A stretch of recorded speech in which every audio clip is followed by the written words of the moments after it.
This is a Fubar Radio podcast. You can subscribe to the app on Apple and Android. Visit fubarradio.com for more details. Fubar Radio. Fubar Radio. It's the Barry and Angelos show. Morning, afternoon, Angelos. And Barry. And Barry. No French. No. Up yours. On Fubar Radio. On Fubar Radio. It's English, so... Totally English. Up yours. Angelos. That was our jingle. That was our jingle. There's another one here. Hold on. Play the other jingle. Today on the Angelos and Barry show. No, he's changed the names round there. The Barry. I'm happy with an Angelos show. And Barry's show. No, French. Needs a bit of work there. Yeah. Well, that's the other jingle. That was the other one. We might need to stick some sound effects behind that. Can you stick some sound effects? And yeah, like a bomb going off. Yeah, or just make it vaguely humorous. Like some police sirens. Police sirens. Like there's a real emergency in the building. A fire. Make it exciting, sort of. So people would want to hear it. At the moment, it just sounds like a pair of twats talking at a bus stop. Yeah. Now, today on the show, ignore the jingles, that was shit. No, don't ignore them, because you'll play them again, you know. I'll play them again a bit later. They're our signature. The signature. What we got on, we got some real treats. We got John McCriddick. Oh, I cannot wait and to talk to him. He's on very shortly. I'm going to get a couple of chips off him. Oh, absolutely. Yeah. I can't think of that man without thinking of him picking his nose on Big Brother. Yeah, I think that's the lasting image of the man seared onto the nation's brain, and picking his nose and demanding Diet Coke. Oh yes, I forgot about that. Yeah, we'll talk all about that. We'll talk about bogies. We'll talk about Diet Coke and betting. Betting. Now he got kicked off Channel 4. We'll probably bring that up. We'll talk about balding, and got kicked off for balding, didn't he? What, for going bald? Balding put his nose out of joint. She smacked him. She smacked him, apparently. Mm-hmm. Also, we'll clear that up. We'll clear that right up. He's waiting for us to call him now. I don't think he knows what to expect. No, he don't know we're talking about him. He don't know. We don't know nothing about racing. We've also got Showstoppers coming on in its the West End musical production team. And I think, if I'm right, they improvise... Getting nods from next door and a shake of the head as well. She don't know. She don't really know. And what do they do? They do like improvised stuff. Oh, okay. Like shopping. Yeah, shopping, that sort of thing. Yeah. And we got Tony Way. Now, eagle-eyed listeners will know we had him on a few weeks ago, but he's on Game of Thrones. He's a star. He's a proper star. He's a star of Game of Thrones. Game of Thrones.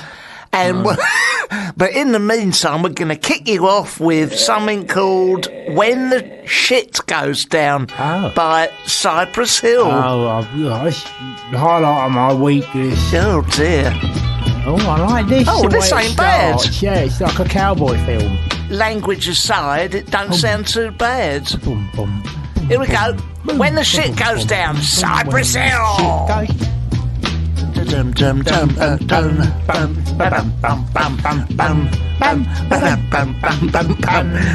easy, isn't it? That was When the Shit Goes Down by the Cypress Hill. Yeah.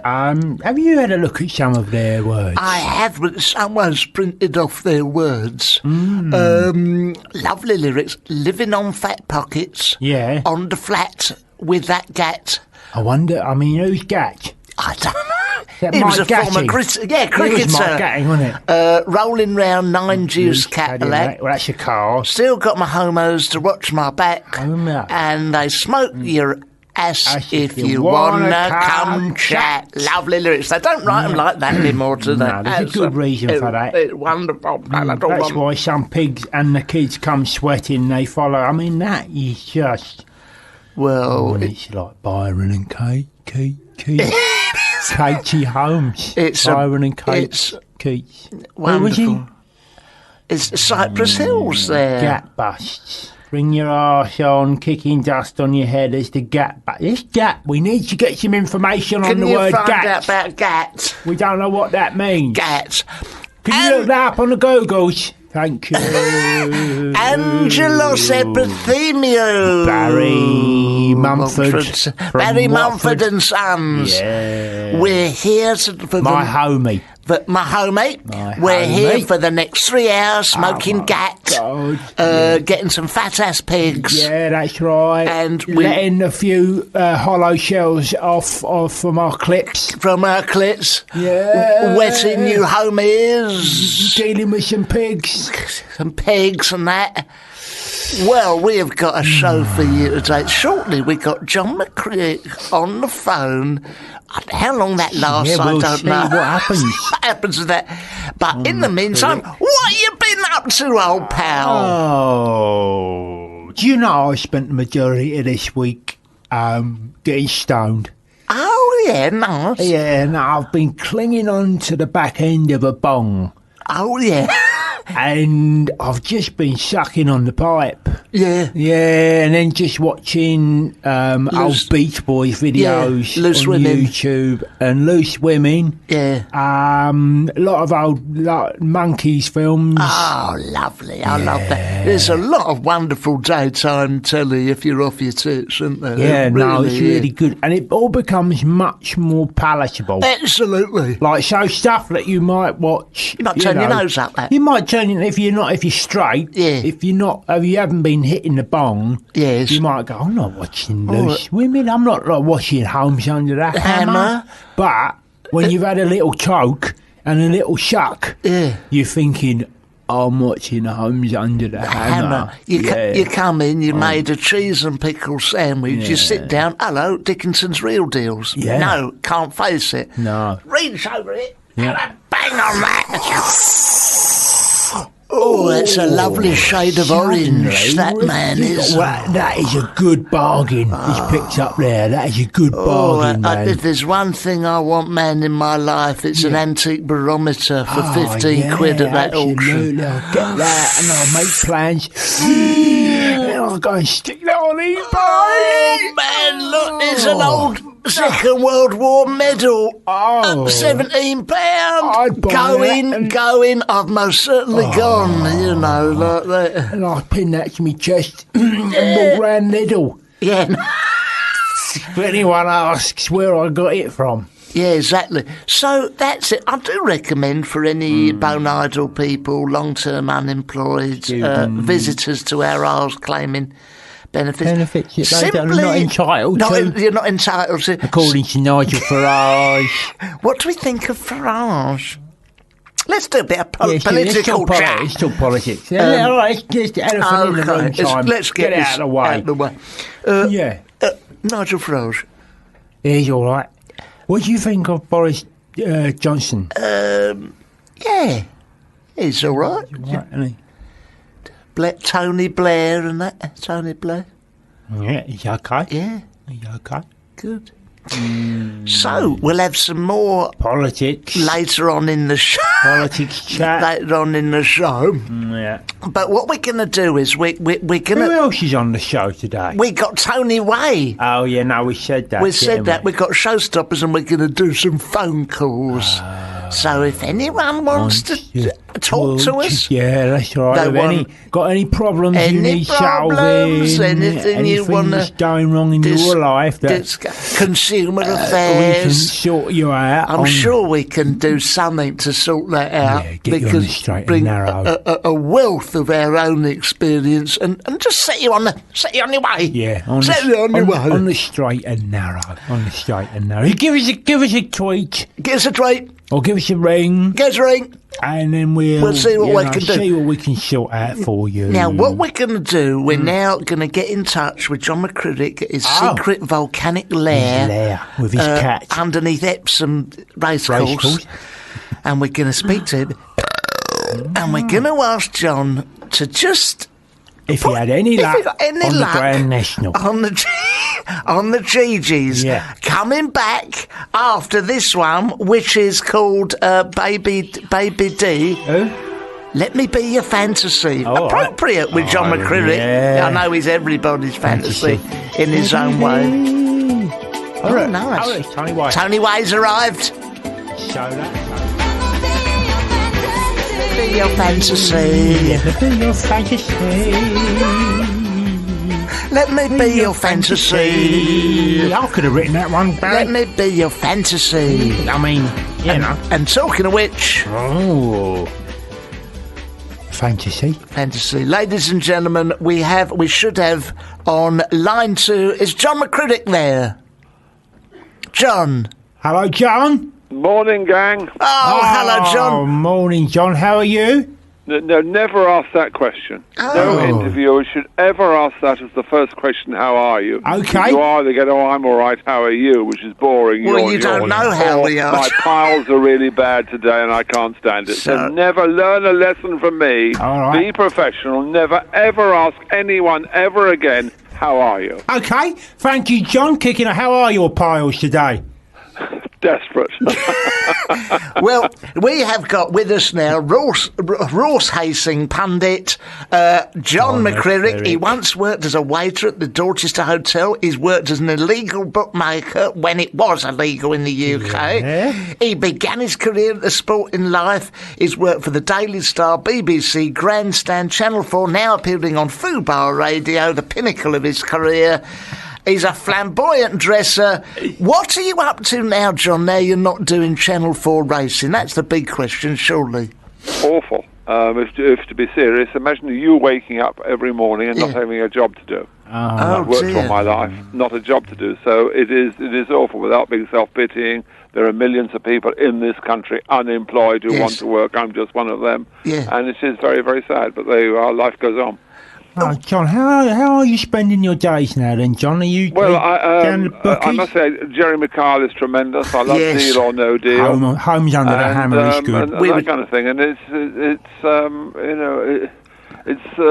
a lost sort of existence. Oh, mate. And it is an existence, and it's sad. But I don't want to be pitiful. No, don't be pitiful. There's so many people far worse off than I am. John, what the obvious thing to do, surely, in your position, is to go and have a flutter, isn't it?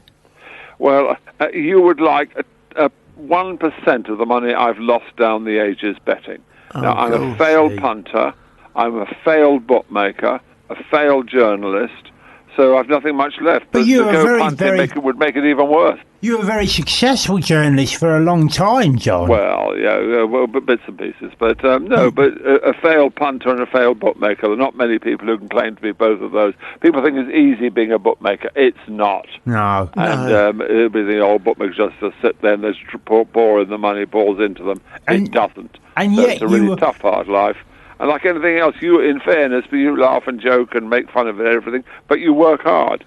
Well, you don't just turn up in the studio and go on about your plan and you plot and you work it out and everything like that. That's your right. big mistake today is, of course, to have me on. Your listeners are now dropping off like not at all. I don't think so, like John. rodents off the cheese board. But there you are. You can't help it. John, I don't think so, John. I prepare meticulously. He does bugger all. But no, it is nice. In all honesty, we've had some terrible guests. So you are... Well, this is the worst one. No, you're the best one we've had. You'd say the worst one, the most obnoxious one, the one who was so boring and uncommunicative and a nuisance was John McCrierick. No, John. Oh, quite the reverse. We've had some real shits on here. We really have. Listen, John, if you was a bad bookmaker and a failed bookmaker, and a failed punter, how come you was giving people tips for so many years? No, I rarely give tips. I did a thing called Form Index when I did it really properly, then working out the form, and it was equivalent of the sort of COTS form, time form, race form, that kind of thing, which is the specialist in the industry. And now there are much more of that. All the newspapers have their own form experts. Computers have come in, which never in my day, and that sort of thing. No. But no, I've never sort of given tips. So given one or two people ask. It's difficult. You're in the street. One or two people recognise me, and they always give us a tip, John. So if I happen to give them a winner, they'd never stop pestering me. Oh. So I always give them losers because they would always lose anyway. So they never bother me again. So do you still study the form? Do you still not you really, still no, into not it? as much as I should. It is like your job, like all jobs. The most important motto in life, always remember this, kids, this is serious. Kids, The most important motto you can learn in life is work comes first. Yes. Work comes before your family, right. because if you're not working properly, you can't look after your family.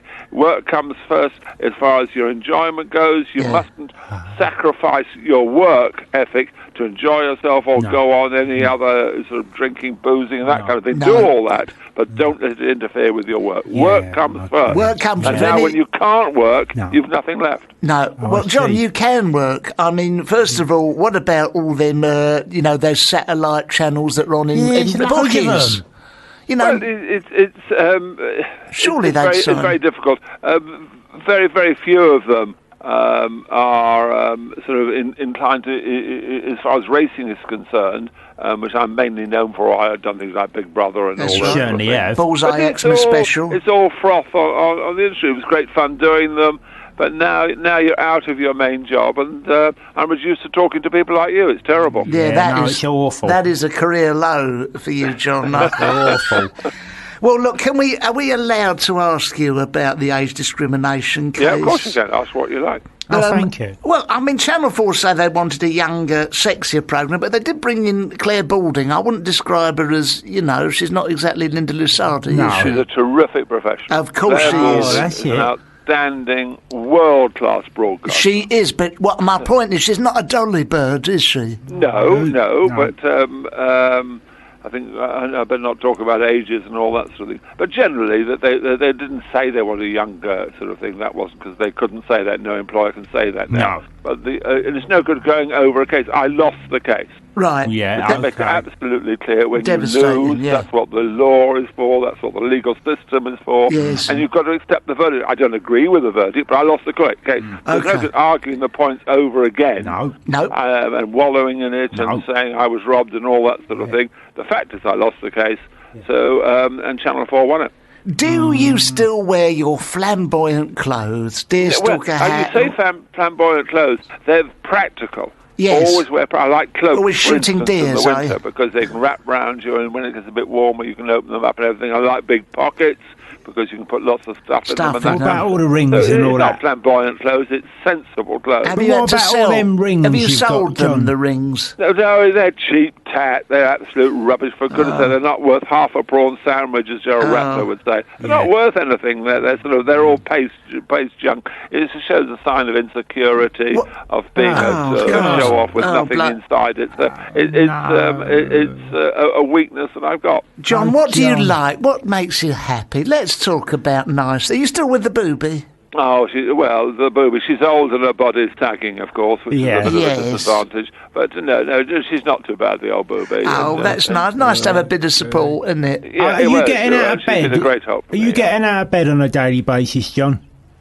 Do I? Are you getting out of bed on a daily basis? Oh, yeah. So you don't stay in bed all the time. Although I do call my bedroom my office. Yeah, I know. I watch Wife Swap. When I did Wife Swap with Edwina Carey, with that one. On her, which is terrible. But I was in my office all the time, and she didn't approve it. But that's a different matter.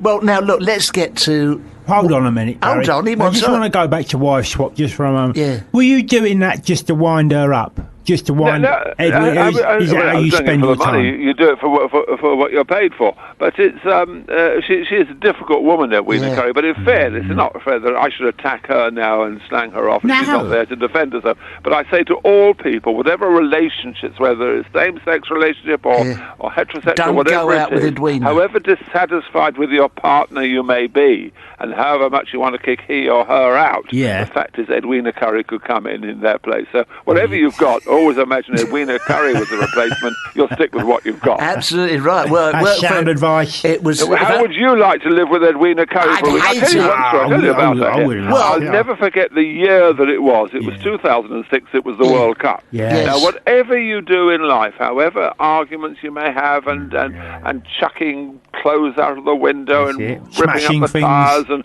sorting out your partner, the World Cup is sacred. Now, you won't understand this because you're not very bright, you two. No. But there are things in houses called fuse boxes. Fuse box. Write that down. I'm But Googling she pulled the fuse box out. Fuse box out, so the whole house went black. The television wouldn't work. Silly bitch. The fridge and all these all dripping water and everything in it went all rotten. Now, to do that on a World Cup, I missed 2 games of the World Cup because of Edwina Currie. Now, can you think of a worse attack that any female could do on a manly man, a brave, football-loving man than my good son? I can imagine, and it was what she'd done to John Major, which was getting him to sleep with her. That would probably be worse. Gave him a wedgie.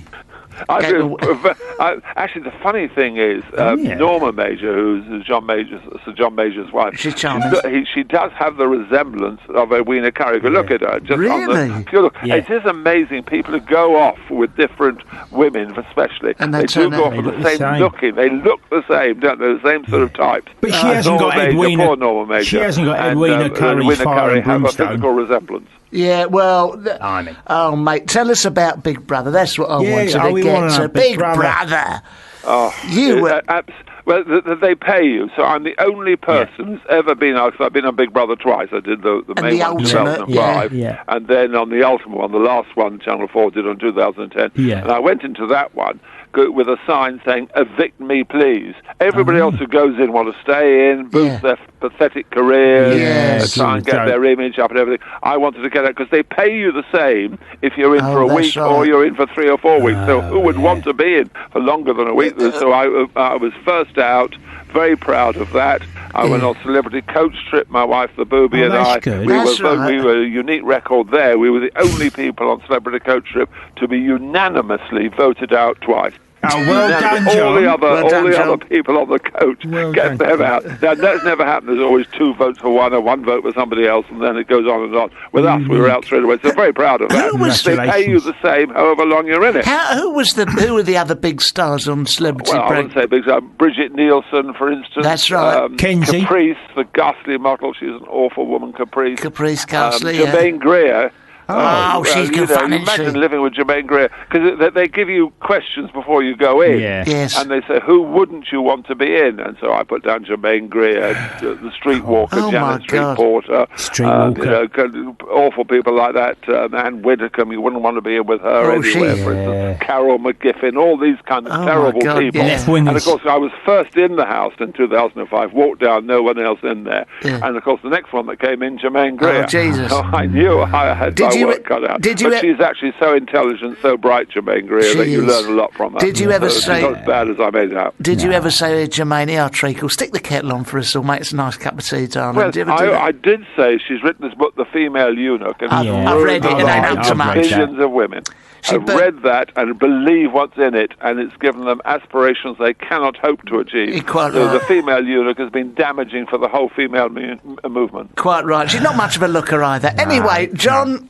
What an absolute joy. It's been a pleasure. It really has been a pleasure. You could probably get a job on this station if you wanted. I shouldn't be so lucky, but having to work with idiots like you, of course, would be absolutely terrible. So there are some things you just cannot do, having to put up with inane people like you. Yes. So go back to work, but remember one lesson today, never ever ask anyone on air, how are you? Never do it. What a dreadful question that is. Who would do that? What an awful thing to do. John... Yeah, okay, Good John. luck coming off the ledge now.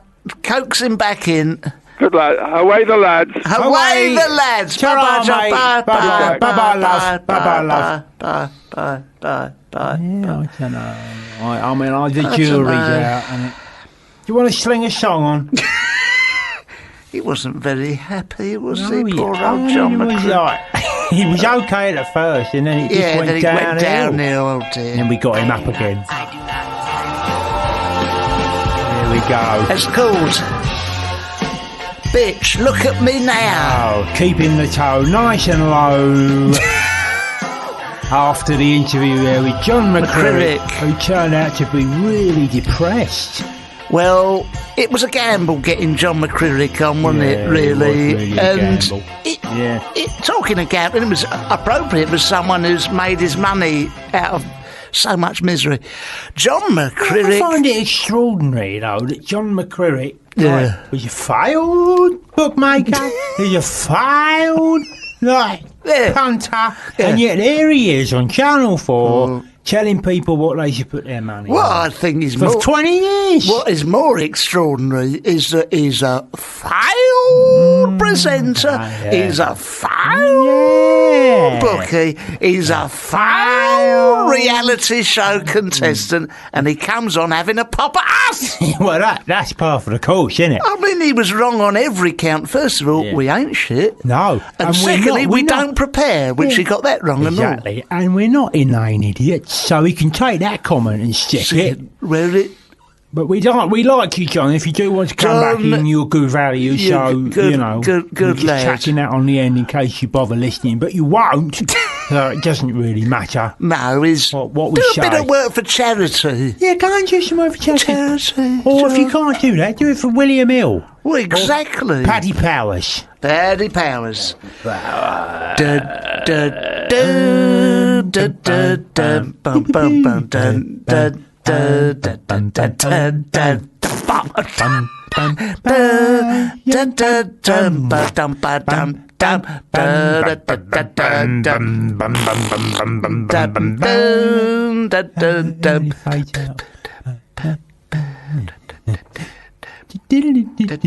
Tonight on Film 2014, we'll be reviewing some of the latest films on the cinemas, or on your video collection, or on DVDs from a Chinese lady who comes round the houses. Round the pub with only one tooth. So, Barry, what have you seen recently? Oh, I saw the wonderful, it's ever such a good one, it's called Mary Poppins. Oh, that's a good one. It's a lovely one. Talk me through it. It's featuring Julie Andrews off of The Sound of Music. Okay. And she plays a nanny who goes to, a house, does a bit of troubleshooting, gets them to sit John Harvey Jones. John Harvey Jones, get them to sit on the naughty step. Right. It's all lovely. There's a very, very fine Cockney man in it called Dick Van Dyke. Oh, he's good, isn't he? He's ever so good. Yeah. And it's all about the olden days. So that's Mary Poppins, all about the olden days. Certificate X. All over London from Friday. Yeah. What have you got for us? Well, I've seen this wonderful film. I found it on UK TV Gold. Okie doke. And it's called Howard's Way. Howard's Way. It's only on for about half hour, so it's only a short film. Right. And I'll be honest with you, I didn't really know what was going on at the beginning. And I didn't know what was going on at the end. And I didn't really know what was going on in the middle. But there was boats and that, and great music, and people wandering around saying things like, "No, that's my bloody boatyard. No, it's my bloody boatyard. Yes. No, it's my bloody boatyard." Is it about boats? I think so. In a way. I think it is. And... that's enough for me. Is it an Angelos thumbs down? No, it isn't, Barry. It's an Angelos 2 thumbs up. 2 thumbs up. 2 thumbs up. For Howard's Way. Howard's Way. Also out this week is The Wrestler. A faded professional wrestler must retire, but finds his quest for a new life outside the ring a dispiriting struggle. It sounds like John McCririck. Yeah. Starring Mickey Rourke, who has had so much face all done. Oh, he's had a tuck and part of his chin shaved off. He's had his eyes removed. He had his eyes put on his cheeks. He had his lips pulled up back over his head.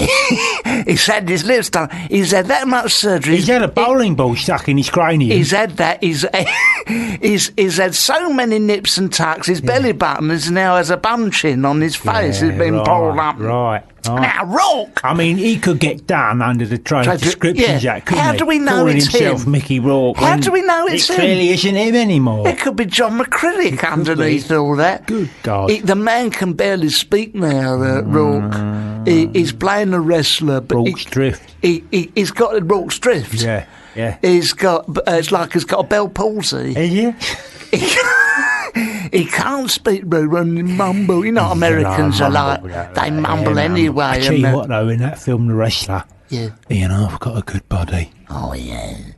I love it. He takes on Big Daddy, doesn't he? He does. On Big Daddy. And he takes on Les Kellett. Les Kellett comes on, does a flying cross press. That's Drop right. kick Johnny Peters comes on. And they get Johnny Quango in there. David Soulman Bond comes on. And Tiger Lee Singh. Tiger Lee Singh. He does a full Nelson on him. Kendo Nagasaki. Kendo Nagasaki comes on with his mysterious red eyes. And most of it takes place at the Wolverhampton Civic Hall. Isn't it? Exactly, which is where he was unmasked. I know. The kids don't know what we're talking about. Although I will say that when Nagasaki was unmasked at the Wolverhampton Civic Hall, about 2 weeks later he stuck it back on again because the mystery had gone. Oh, you see. That's going to be the same with Mickey Rourke. Yeah, what they're going to take his old head and stick that back on. They'll get him in the middle of the ring, that's it. Yeah. And his manager or something, Gorgeous George Gillette, will stand behind him, pull his face gradually off, and underneath will be John McCrillick going, I can't get any work, I can't get any finish, you're a load of idiots. And then someone come on and smack him in the face with a forearm. Take that, you prick. Come on here and tell us we're useless. That's it. Well, luckily that hasn't got to you at all, has it, that? Oh, well, no. I mean, the thing is, John... You've ridden that one out. I'm sitting here employed. I say employed, they give us a packet of toffos. But I mean... a cup of coffee. Cup of coffee and some toffos. But, John... Rant over. Sorry, John, for being employed. Okay, all right, I'll take it on the chin. All right, John. All right, John. Yeah, okay. I'll tell you who is nice is going to come on soon. Who? Tony Way. He won't be quite so rude to us. He's the star of the Games of Thrones. The Games of Thrones. He's the star of it. He's the biggest name in it. And he's certificate AA all over your TV screens. Some people go mad for that, don't they? That kind of... Oh, they all get dressed up and start swinging swords about and like, put horns on their head. Yeah, all that sort of carry on. Well, look, what we're going to do is we're going to get Tony Way. He's taken off his armour. Yeah. He's got some chainmail on. He's got his sword out.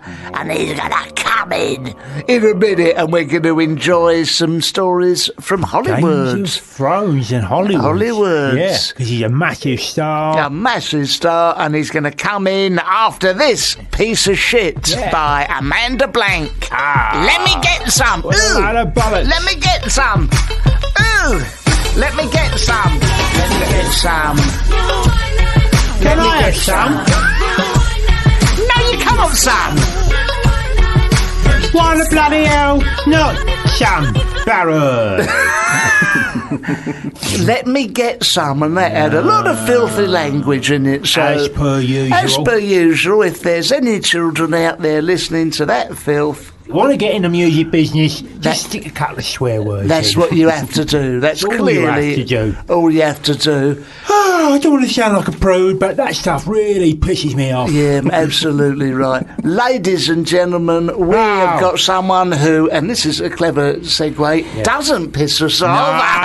Finally. Brilliant. Finally.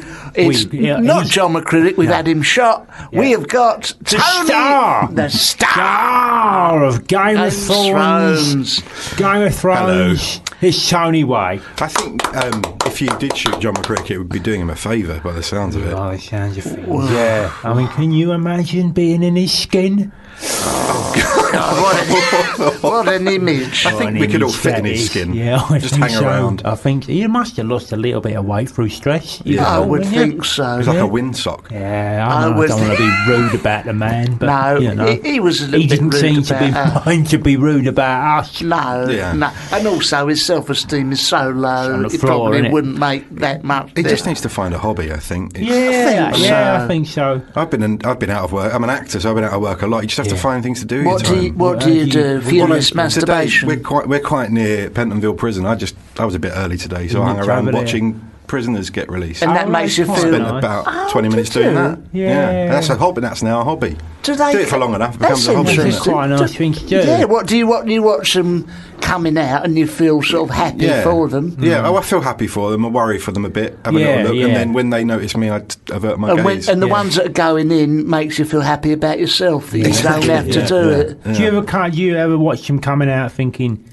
It's like a revolving door, mate. You'll be back in there again. Well, when you see them, I don't know what they get a bit of money. You see them go straight to the offie. Then they hang around the bus stop looking for fags. Why don't you stand at the offie and just go, look, son, why don't you take a different choice? Yeah, I could do that, but there's murderers in there. I don't want to. No, that's I don't. I'm like Attenborough. I don't want to get involved. I don't want to. I just want to watch from a distance. None of them have done it. None of them have done. Oh no, I'm innocent. Oh no, I didn't do it. I didn't actually kill. No. As we all know, the CPS and the prosecution system is just all over the place.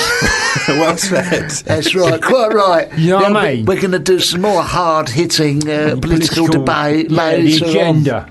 Are you still doing Newsnight, Angelos? Yeah, I'm doing it, yeah. I'm doing my roving reporting. That's right. Yeah. Paxman's stepping aside for you. Yeah, he's moving aside and I'm helming the whole project as from May this year. Okay, it's you and Jodie Marsh, isn't it? Yeah, we're going to be doing all the hard-hitting conversations from now. Well, I say, interviews are just going to become conversations. Conversations. Really. Yeah, and I'm going to let the politicians say what they want a bit more. Because that's where Paxman went wrong. He tried to set the agenda. Always interrupting. Yeah, exactly. Yeah. He's always interrupting Tony. He doesn't know what he's doing. He's always interrupting Tony. So, as I was saying before, I was interrupted by Tony. What a twat. Listen... No, it'll be more like conversations and, gossip.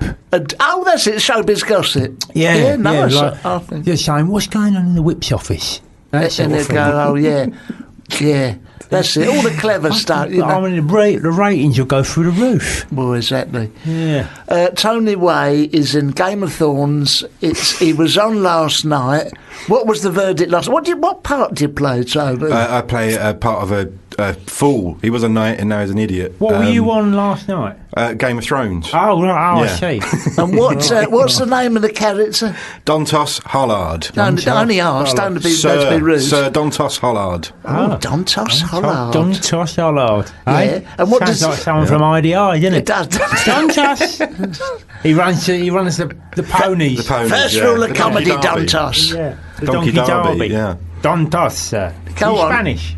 I'm not in it. No, Spain doesn't exist in Game of Thrones world. Oh, right. There's a place called Dawn, I think, that's a bit like Spain. Yeah. They'll poison each other, so it's just like it sounds like Spain. Britain's going down there and getting peace. Yeah, exactly. What's the attraction of Game of Thrones? Everyone seems to love it, don't they? What's so good about it? For it? Dozens of tits, dozens of boobs, boobs, beheadings, stabbings, you can magic get all that dragons. On the internet. Yeah, but it's legitimate, isn't it? You don't have to in one place. All in one place, 1 hour, solid. It's like the internet, all in 1 hour. The whole of the internet. Yeah. Just going back to the boobs there. Yeah. Could you paint a picture? I could. You got a pen? Yeah. My favourite one. Of a boob, or just draw them. They're all shapes and sizes every time. Are you ever in any scenes where they have to get their tops off? No, I didn't get. There was talk. If I followed the book, I was supposed to have my nuts out, but luckily they didn't. Thank God they didn't do that. Yeah, because I wasn't. No one wants that. No, they don't want that. Especially you're thinking of Game of Bones. That's the other one. Game of Bones. What are there boobs in it? I mean, several. Yeah. What proper ones? Naked ones? Naked boobs. Yeah. Well, that's disgusting. It's disgusting. But disgusting. I tried to get them out of it, but they wouldn't. So you've never been on the set when they've said, right, Here we go. D-Road. Take I wasn't anywhere near any of that. It's a shame, really. How long do you have to be in it before you get to see a bit of it? I think you have to be in it. Well, how long's Charles Dance been in it? 2 series, so I think he's seen some. That's written. It's into his contract, Charlie after Dance. Season 2, that's it. When he done Jewel in the Nile, but that was in his contract. Charlie Dance, must see boob to boobs, and a bit of edge, at the season end. Bit of muff. Now that is a standard equity contract now. 250 quid a week. Yeah. As much food as you can eat. Make bacon sandwich in the morning and a bit of chicken, a bit of muff. You want to get that written in, mate. When I hit the big time, that's the first thing. I thought you was a star of Game of Thrones. No, not really. I'm in it a bit. Yeah, I popped up quite a bit in the last 2 episodes, but I'm not really the with all them boobs around, star. I bet you did. When are you coming back you come back for the next series? I couldn't say. You can't say. You never know with that. I thought you was a star of Game of Thrones. Oh dear. You got the star of Game of Thrones. Oh dear. This bloke's hardly in it. My mum says I'm the star of it, but what else have you done? not a lot recently. No, I've met Tom Cruise on a film with him. Oh, that's it. He done a film with Tom Cruise. He's all right. Yeah, he's good. Nice bloke. Looked after me. Yeah. All right. What do you like to drink then? I don't know. Water. Oh, you've met him, have you? He claims you have met him. Oh yeah. Anyone else you claim to? Yeah. Oh, what's your favourite dinner? Sushi. I know that. I can believe that. Yeah, he loves a bit of that. But we all do, don't we? Yeah. What, raw fish? We all love a bit of that, don't we? Yeah, blowfish. Delicious. I don't like raw fish. What do you like then? Cooked fish. Yeah, you like cooked fish. How do you like it cooked? Yeah. Well, obviously. Oh, God, this is page 1. This stuff in a batter. Yes. In a deep fryer. Yeah. With some chips and maybe some peas and a pickled egg. Is that wrong? Is that illegal now? But you're saying that as I bet actually, if you think about it, you're a Dover sole man. Bit of grilled Dover sole actually would be your thing. With some boiled potatoes. I do like that. I do like that, but I there's nothing wrong with a good old. Is it racist now to want fish and chips? Does it have to come with curry? I don't think so, Barry. Is that racist? No, I don't think so, Barry. Boiled fish, yes. It wasn't racist. Now it suddenly is. Boil in a bag.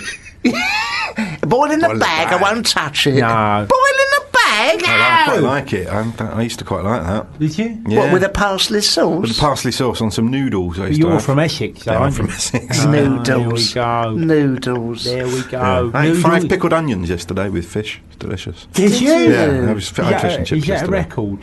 No, not for me. What's the record? I can get about 8. 8 before I can't. In one session? One session. On one plate. Tony. Oh, delicious. Only little ones. But you stank, didn't you? I did, yeah. But I was alone at home. It was fine. Oh, that's all right. Yeah, but you need to be at home for about 2 or 3 days. Yeah. To be able to get away with it. You're going to have to burn this microphone after this. Yeah. I used to like... Did you have pickled eggs or pickled onions? Onions. You can't eat 8 pickled eggs. Pickled eggs, that'd be crazy. You'd be backed up to next Wednesday. Yeah, like a mongoose, wouldn't you? It'd be like when you see them trying to get their mouth round an egg. You know, that's it. A snake, that's what I'm thinking. A mongoose egg with a snake. Yeah, that's it. Yeah, they would have to break their jaw. I'll tell you what I used to like. Smelly foods that I used to like. An egg sandwich. Love an egg sandwich. A bit of cress. Do you not like that anymore? I like it, but I've always been put off. You get that out on a train. Stink the place out. Someone thinks you have to go to the bogs and you have to open that up. Someone thinks you've got some feces in your trousers. Just back a bit. I've always thought it was quite weird that the mongoose is quite an unlikely enemy of a snake. I've never quite got the mongoose? that. Yeah, what's that all about? You wouldn't put it together, would you? No, they're mortal enemies. I would never put that. But mind you, having said that, I don't know what bloody mongoose is, so it's difficult for me to comment. If you were a mongoose, what a horrible name. I'm a mongoose. Yeah, but you wouldn't say that yourself because you wouldn't know you were a mongoose. You just think you was a thing. They don't even know they're called a mongoose. They don't know they're called mongoose. A mongoose. They don't know they're called mongoose. A mongoose. Forget you've ever seen a mongoose. What do you picture if I say, right, you're going to see a mongouse? What are you guessing it will look like around the corner? A bird with a disability. I was imagine it look a bit like Angelos. You mongoose. Quack, quack. Quack. This is. I mean, no wonder Snake comes up and eats its eggs. Here, we're on thin ice here. Bloody thin ice. Bloody thin ice. No, I mean that's. I mean, think about it. Philosophically, right? A snake doesn't know it's a snake. A mongoose doesn't know it's a mongoose. An horse doesn't know it's an horse. You said. No, that's right. Do you when you get they're not self-aware. You know when you get a dog, say, and you go, oh, you know, hello, he wants his tummy rubbed and all that. Does he? And that sort of, what does he understand? Oh, you want to go outside? Does he understand that? He don't understand. He doesn't know what outside is. Yeah. The old Tail Waggers Club, it's your friend. Yeah. It's the Norfolk Terrier from up the road. Does he understand it? No, he don't know. Just likes the smell of its anus. Yeah, exactly. Basically, it's the agreeable smelling arsehole. Another dog's arse. Disgusting. It just recognises sounds. That's what they recognise. That's why they go mental. Yeah, that's it. That's it. And smells. Yeah. So what's Tom Cruise go about? Do you like guns and stuff? Does he like guns? Of course he does. I'm He's sure always he shooting does. guns, isn't he? He's got, not in real life. Just, he's pretending to shoot guns. He shoots like laser guns. You don't get that good at shooting guns on films unless you know what you're doing. I got to shoot an Uzi on that for fun. I mean, they've never had an Uzi in the film at all. They said, do you want to go and shoot some Uzis? Who said that? In Watford it was, just outside Watford, Leavesden. That happens most Friday nights. Who said you want to go and shoot? Bloke. Who said? Some bloke. Write it down. Just hanging around. He went, do you want to come and shoot an Uzi? Was it Cruise? I said, all right. It wasn't Cruise, no. He was off doing something else. I don't know what he was doing. Yeah, I know what he was doing. Praying to a UFO. Did he try and recruit you for the... No, it never came up. Didn't come up. Well, you should have brought it up, mate. Made it very, very clear how you felt. Attack is your best form of defence. But I don't know how I feel about it. I mean, it might be... That's what he's done there, Angelos. He's got to him. He's shown a seed. I've seen Stargate. Have you seen Stargate, the film Stargate? No. Watch it. Give it a watch. Stargate. What, is it all about that? No, but it's interesting. What's film. that other one with John Travolta where he's wearing Saturday Night Fevers. Yeah. When he's got club feet. That's it, Saturday Night Fevers. That's all about, it's a hidden message about John F. Hubbard, whatever it's called, the casting director, and Hubbard's casting. Hubbard's casting. L. Ron Hubbard. L. Ron. Do you know the worst thing about him? He went to the cupboard to get his poor doggy a bone. Yeah, that's the worst thing about him. And when he got there, the dog didn't understand what he was saying. No, I mean, never mind he was a nutcase. And he said we should all believe in aliens and cetons and fetons. Yeah, what a lot of crap. Yeah, the worst thing about him is went to the cupboard and got his dog a bone. Yeah, exactly. And then John Travolta played him like with 2 club feet and some dreadlocks. Yeah, that's it. In that film Mongoose. He was in Mongoose. I don't know what you're talking about now. I'm confused. We don't. Look, I'll tell you what we're going to do. We're going to have a song. He did play him, though. He did play him. We're going to come back and we're going to have a proper conversation with Tony Way about Game of Thorns. This is called No Lie. 2 Chainz featuring Drake. I love any Drake. of those people. I love Drake. More filthy language. Francis Drake. This would be more filthy language. Here we go. No lie. Yeah, no lie. No word of a lie. No word of a lie. That was bullshit. 2 Chainz featuring Drake. Charlie Drake still They swear all the way through. My Boomerang won't come back. That was his best single, Charlie Drake. What do you think of that one, Tony? I love Drake. I've always been a huge fan. Charlie. Not his greatest. Drake. What's his greatest one? I have no idea. You've never heard of Drake. Never heard of him. My granddaughter. I was just trying to sound hip. My granddaughter listens to Drake. Does she? Filth. How old's your granddaughter? She's 15 years old. Yeah. And that racket, she's been in the car and that, listening to that. Has she? It's N-word this, N-word that. Which N-word? What's N-word? Nottingham. Nicaragua. It's N-word this, Knickers. F-word that, knickers, yeah, F-word that. Oh, yeah, come and have a look at my knickers. Yeah, it's filthy. Yeah, I got my knickers on. I'm gonna pull down my knickers and the knickers off. I got my knickers on. I got my knickers off. It's horrible, isn't it? Who wants to listen to that? We are sat here with star of Game of... Well, he's not, as it turns out. Marginally disappointing. Tony Way, who's in the Game of Thorns. He's also in Tom Cruise's new film, which is called... Edge of Tomorrow. Edge of Tomorrow. What does that mean? It's, Edge of Tomorrow. Well, it's actually quite a What's good that, description. 12 o'clock? Edge of Tomorrow. Yeah, midnight. 11:59. Everything's about being at midnight. It's about New Year's Eve. Right. It's not about New Year's Eve. It's about a man that keeps reliving the same day. Groundhog Day. Bit Groundhog Day, but with aliens and shooting. You know that's how they pitched it, definitely. I love it. Groundhog Day with aliens and guns. Aliens meets Groundhog Day. Films are always called Edge of Tomorrow. They're all called that. All of them are called Edge of Tomorrow. Tomorrow Never Comes. Tomorrow Never Dies. These are all different. Tomorrow, I love you. Tomorrow, Carry On Up the Jungle. All the same Carry film over and They're over. always called that. Edge of Tomorrow. Edge of Tomorrow. Could you get? Hold on, Barry. Oh, Let's sorry. dig a little deeper here. Well, who do you play in Edge of Tomorrow then? If you're in it, I play a soldier in it. It's slightly in the future, and I've got a big robot suit with a cannon on the shoulder. I have no idea how much you'll see of me in the film, but I filmed a lot of it. How much you get for that?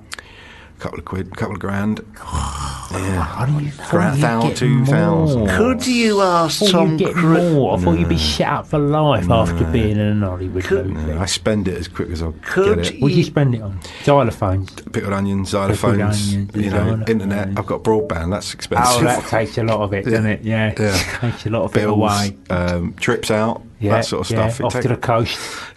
Cinemas, Rent a lot of videos. Could you get Tom Cruise to maybe come on this show? Tell him we've had John McCririck I could try. I can't promise anything, but I'll give it a go. I don't know whether he knows McCririck. Did he send you a Christmas card, though? He did send me a Christmas card. So that should be enough, shouldn't it? Yeah, I don't have a return address, but yeah. Oh, that's nice of him, isn't it? Did he actually? Didn't he put his sender on the back?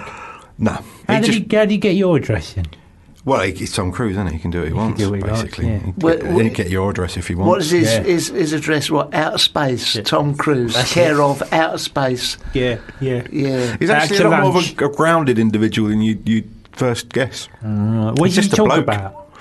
But he likes talking about cars. You. Like, if he was chatting to you now, he'd be saying, what are you up to? That's how they get you. But he must be sick to death of talking about himself. You'd be on your guard. I asked so many questions. I'd clam up immediately. Yeah, I did a little bit. I don't want you getting in there. I said, I'm growing a pepper plant. And I thought, you don't want to hear this, does he? But he did. He did. That's how they get you, Tony.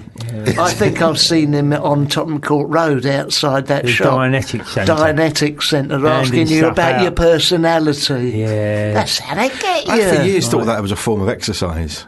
Dianetics. I thought that was like... I had like no idea what it was. No idea. Yeah, like Kalanetics. There you go. Since meeting Tom, you now know exactly what it is. He didn't tell me anything about it whatsoever. He implanted something in your brain. I found out everything I need to know from that man who shouted. What was his name? Sorry, they did the documentary. Shut up!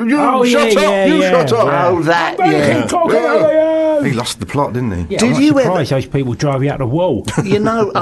All respect to Tom and the Seventh-day Adventists or whatever he is, but there are also some other nutcases in London who go round, with banners and that. Do you remember that fella used to go round? Sinner or a winner.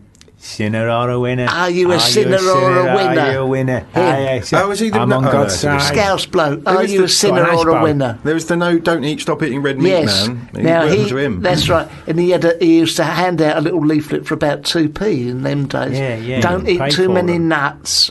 Protein. You had to pay for it. Yeah. That's not spreading the message, is it? It's just making money. That's it. I'll tell you, that's a job for John McCririck. Yeah. Go out with a big placard. Cheese board. Sell his cheese boards. Yeah. That's basically what he's been doing for his whole career, isn't it? A bit of a placard on and shouting into space. Go out there. Saying nonsense. All of that. Just numbers and rings on. Odd names. Our young listeners will want to know.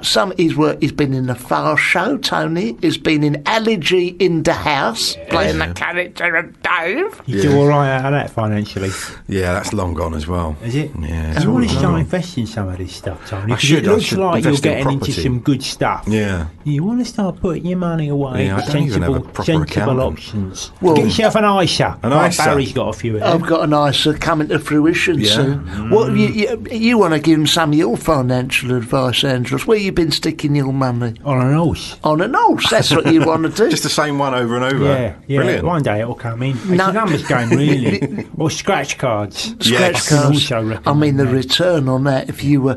and then there's that... If you strike it right. That African prince and all you sent 15 grand off to. Yeah, I did. That's going to come back tenfold, isn't it? Well, according to him, it will. What's he got? He's got a hand. He's a sugar plantation he owns or something. No, what it was is like, he didn't want any of my money. Right, he just wanted to detail all my bank details and my passport and my phone number and my address. Yeah. Right, and I said, I have it all, because this sounds like a winning deal. Oh, excellent. And then a load of money disappeared out of my account. But that's fine. And no, it's fine, because, because he said to me, yes, it will come back, in tenfold. So I'm waiting for that to happen. Well, you know what, kids, if that happens, I thoroughly recommend... the other one is nudge up, hold the bells. Yeah. Nudge up, super nudge. That's a sound investment, that is. That comes in. You make up to 50, 60 quid at our local. I was always confused. Investment. I've never understood how they choose what becomes a fruit machine. Why is Andy Capp allowed to have a fruit machine, but Bugs Bunny's not? That is a really, really good point. And actually, when I take over News Night... I think that's going to probably be my first topic. Good, I'll be on. I'm there. Why don't you do... have they removed DLT's Give Us a Break machine out of pubs? Yeah, Has that gone? I'd imagine that. I mean, Edmonds took over that racket a long time ago with his Deal or No Deal, and he had Telly Addicts before that. He was the king of that. He's got the market cornered. So, Anton Deck's Saturday Night Takeaway. There you are, ladies and gentlemen. There you are. Then that's our financial corner there. Simply shove it on a horse. Fruit machine. African Prince. Or scratch cards, and there you are. I hope that's been some help to you and to you, Tony. Yeah, I needed something to do with it all. Yeah, exactly. Are you still on benefits? Yeah. Good lad. Well, you allowed to be there? Aren't you supposed to be on your restart scheme today? Yes, it's part of it. I can just write this off as an interview, really. An interview, okay. What about community service? You still doing this? This is part of just looking after you, Angelos. Is part of that. Nice one. Yeah. So you got your high vis jacket on. Yeah, that's good. Now look, Tony Wade, we'll just stay with us for a little bit longer, and we're going to get to the meat of the issue. Yeah, we are. We're going to get to the meat, and we're going to find out about all the sexy stars you've slept with. Weirdly, Tony, only earlier on today I was talking about Howard's way, so I'll be interested to hear about your way. Okay. That's Tony Wade. Tony Wade, that's absolutely brilliant. Less boats. Blinding. This is Drones over Brooklyn. ELP. Drones over Brooklyn. I love that one. I think we've had enough of that. I like that song. Do you like that song? No, you like that bollocks. Well, it's still going in the background. There we are. What a load of rubbish! Rubbish!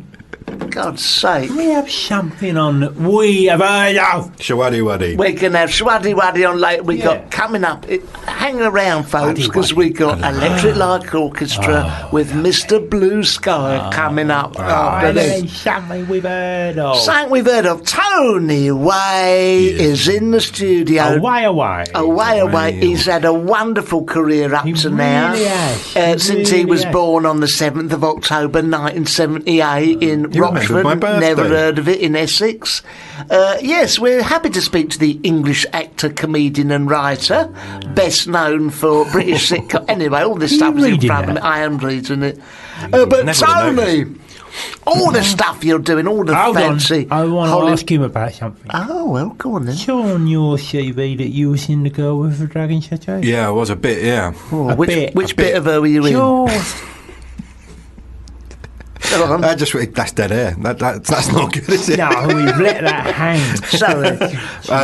I wasn't in her. I was in the film. Nice. The Girl with the Dragon Tattoo. Did you meet her? I did, yeah. What's she like? She's really nice. No one knew who she was really at that point. She's huge who was she? Because of it. Rooney Mara. Yeah. Never heard of her. Well, you wouldn't have, would you? Rooney Mara. Yeah, she played for Tottenham before she was in that. That's right, Rooney Mara. And she was nice. She was lovely. She's well known. Daniel Craig was nice as well. Yeah, Both really? a lovely pair. What a nice pair. What's he like, really? Daniel. You can talk off the record. I've got. I can tell you one secret about him. Yeah, Okay, go. He's got a. He's got an iPhone, and he's got a massive old-fashioned headset that he plugs into it. Oh, that's what I know. He walks around and he walks like around with like that. a thing, like a big red phone, like the banker. Yeah, he's got one of those. Really? Why? Yeah, because he doesn't want to get cancer. Oh, I see. He's sensible. He's health conscious, isn't he? He's health conscious. What's his diet like? He likes Guinness. I know that. He drank Guinness in one scene. I don't know. I didn't see him eat. I didn't go and have a look at that. I would have gone. But the option was there. I could have gone and had a look. I would definitely have had a look what he eats. Have you Yeah. seen his body? It's amazing. He's buff, isn't he? Beautiful. He's buff. Did you see him work out? I didn't know. I just you saw him in didn't the see pub. him. I saw him in the pub. In the pub? Which pub? It was a scene. We were filming in a pub, and he had real Guinness. He chose Guinness because you can't fake Guinness. Otherwise, they give you apple juice or something. That's it. But he fancied He He fancied a pie, so he Fancied a didn't. He pint. done the scene pissed. Well, he was only. I'm sure he's can an old take his actor. He Guinness. can take his Guinness. Yeah, he only had two. I heard a story about Daniel Craig Loosens him up a bit, doesn't it? that he is so fussy about his suits that when they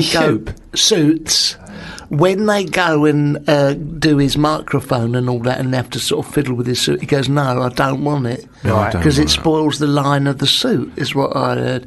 So where do they stick the microphone? They have to get what they call a boom. Like one of these. One of these things we're looking at, and they have to dangle it over his head. But in that film, he wore quite a lot of jumpers. Yeah. I mean, does the same rules It's apply? Swedish. Well, I think it would, because they're quite thin, roll-necky sort of things. That Yeah, would really that's show right. up. I don't like having those mic packs myself. Oh, what a hardship. Here we go. It limits my performance. Yeah, that's right, that Tony. must be hellish Yeah, must for be you. But you do tell them, awful. you get ready to do something, and then Yeah, some bloke I comes and know. shoves a Oh, square isn't bit that- of metal up your arse. Just Hellish. awful. Hellish. Shoves a microphone up your neck. Never It's mind being horrible. down a blinking mine all day. Do you know Well, what? I mean, it's terrible. I knew someone who was a hospital porter at Northwick Park, and he was Jimmy taking Savile? dead bodies out. He complained the same thing, didn't he? He earned virtually nothing, had to clock in, clock out. They didn't give him his time off for lunch. 13-hour day. 13-hour days. When his wife died, he still had to come from work. But do you know what he said? Poor Tony Way with that mic pack on his Well, I've tried to trousers. spread awareness. It must be awful hellish. for him. It's horrible. Absolutely South terrible. African diamond mines, Yeah, the that's people right. dying in order, going down, sometimes a mile Just to make a underground. living, just to make Just 20p to make a day. 20p a day. Yeah. Little children with their tiny fingers stitching a carpet. Yeah, that's right. Breaking rocks in the do you hot know sun what? for We 16 hours a day. And we got a letter from one of them here, Yeah, and it's from Rupar in Delhi, and she said, It's lovely here in the slums. "It's lovely here in the slums. We have to break rocks all day long for 2p. But when I hear how Tony Way had to wear a full microphone pack on his belt that someone else attached, Oh. I think my heart went out to him. Well, I'm glad I'm getting support. Yeah. Well, if you are listening out in Delhi, count the your message- lucky stars, Yeah, because the- poor Tony has got a microphone I pack. hate it. The message has got through. The message has Tony. got Well through done. to them I'm there. glad it spread that far. Just pray for Tony. TV relief. Where do you see yourself in 5 years' time, Tony, provided you haven't topped yourself due to the terrible microphone issues. issues you have to put up with? I wouldn't mind being like McCurrick. I think he's complaining over. He's past retirement age. He gets to sit in bed all day. Yeah. He gets to phone up. He Got gets no to phone money. up places like this. Well, people say they've got no money, but No, he's really got no He's money. got- he he really gave got it no all money. to He's the done a lot. on solicitors. Yeah. Yeah, he's potless, mate. Well, his ways of making money. Oh, if you're John yeah. McCurrick, I you can know. make a bit of money. Well, you'd have thought so. Yeah. It turns what? out he's I no wouldn't good mind at being horse in bed. punditry, or No. he's no good But at I what think he everyone did. always knew that. He was just a character, I think wasn't he he? knew that too. What do you suggest he does? I mean, he ain't going to make money from modelling. I've got a bold suggestion. He should probably kill himself. It's just an option. It's an option. It's an option. It's an option. It's a horrible option. Well, it's an option. It's one of several options. It's one of several options. But Okay. Angelos, where do you see yourself in 5 years' time? Well, Probably in front of the telly. Yeah. I'd have thought, you know, if Homes Under the Hammer's still going, I would have thought You're it sucking on a probably bong. will be. Sucking on a bong. Sucking on a just bong. flicking through with me remote control from Homes Under the Hammer to Loose Women's, Chickens is Real Deal. Right. They're all on the same channel.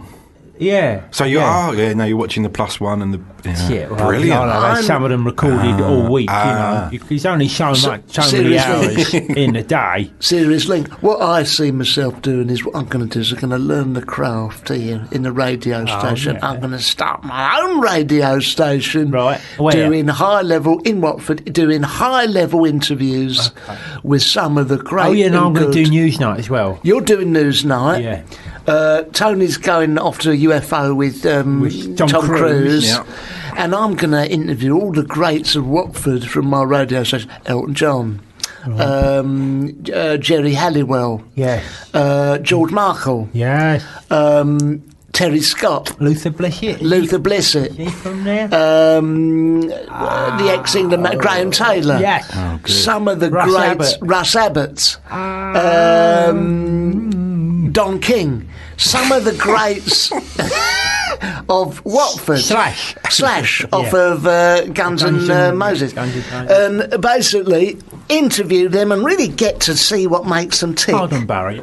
It's so nice that you've got plans, and it's so nice that you thought about what it is you want to do Well, for you the do future. need to, yeah, go on. But who's fronting the money for this?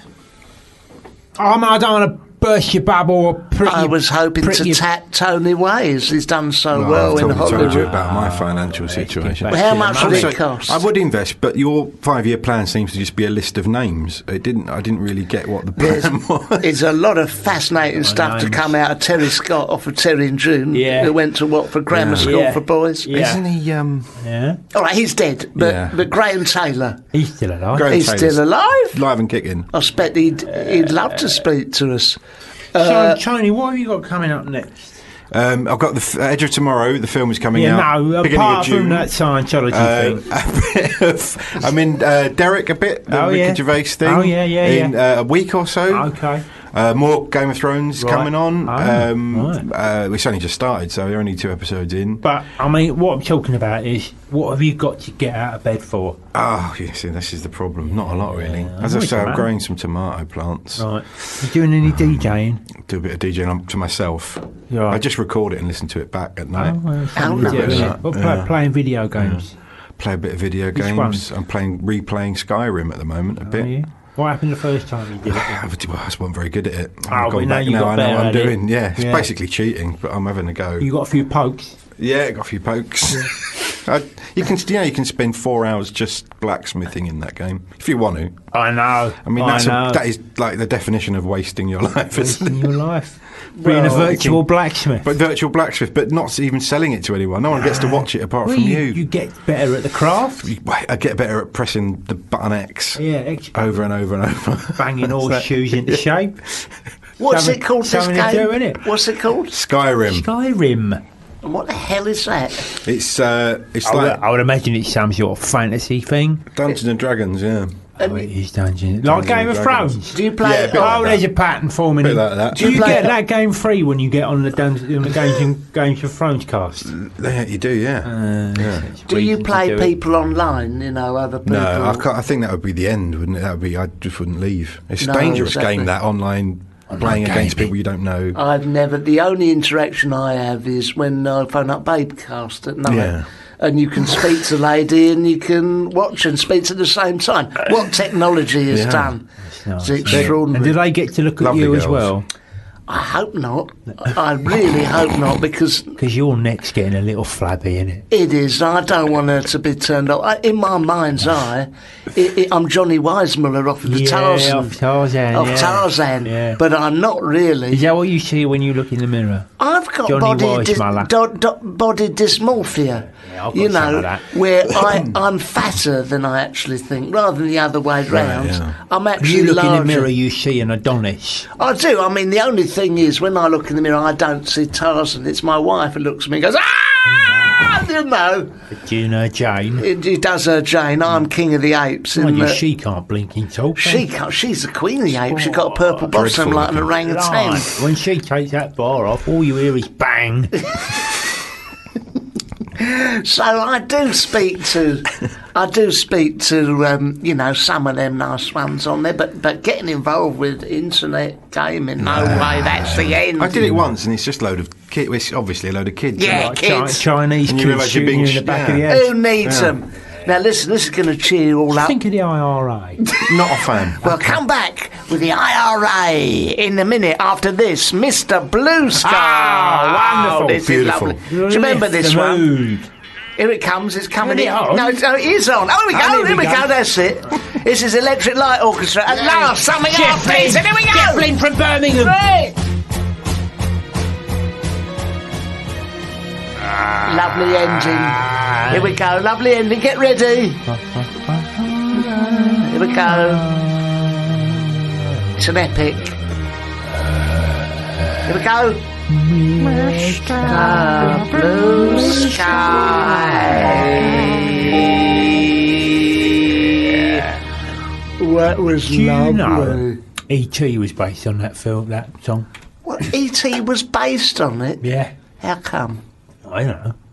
Oh, well, it's nice that you've got half a story there. Yeah, but you've heard the song. It's not a story. I've heard the You've song. heard the song, so obviously when you hear the song, you go, well, it's of E.T. It sounds a bit like E.T. It sounds like E.T., you're right, and it's got E and L and O in it, which are also letters. So you do the maths. You do the math. Yeah. So Tony Way's still with us. Hello. Tony, you going to stick around for a bit longer? Yeah, why not? Yeah, I'd love to. I thought you was going to go. Oh, never mind. Well, I'm here now. You know, Tony, you've been in this room for about half an hour or more. You've not asked me and him a single question. What's yet. the matter with you? Sorry. What do you want to know? You rude bastard. I haven't really prepared anything. Well, it's not stopped us, is it? Go on. All right. Angelos. What? What's the deal with you then? Mind your own business. I'm not answering that. Mind it. Trunky, what Sure, about? like No? cutting-edge journalism. Barry, is that? What's how's the your deal wife, with Barry? you? How's she doing? That's Mark Queensbury rules, mate. Blimey. As John McCriddick would say, never ever ask that. Yeah. Keep it above the belt, Tony. Right, Tony, sorry. any other... Oh, dear, I did. Forget about it. How long's this show going till? Yeah, Well, at this rate, I'll give it another week. Go on, yeah. Very good. Go on, Tone. Go on, what do you want More to questions. know? All right. I don't really want to know anything. I'll be Why? honest with you. I'm not interested. Do you know, this is why you haven't got very Simply not far in this interested. business. You're Yeah, in. that's it. Because you have to take an interest. Yeah, Like, I used to I'd be have a been people all person. over Cruz if I was Exactly. working with him. I want to know, yeah. how did you get into that strange religion? I would have wanted to know. Yeah. Right? Are you really married?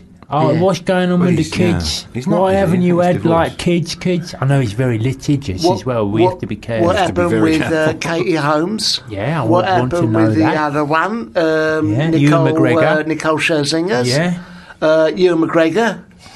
I suppose I'm just not interested in anyone else Yeah, apart from myself. You are an actor. I Right. basically just don't. My really wife is very well, thank you. Oh, good. Yeah. She's got terrible hay fever at the moment, very snotty nose.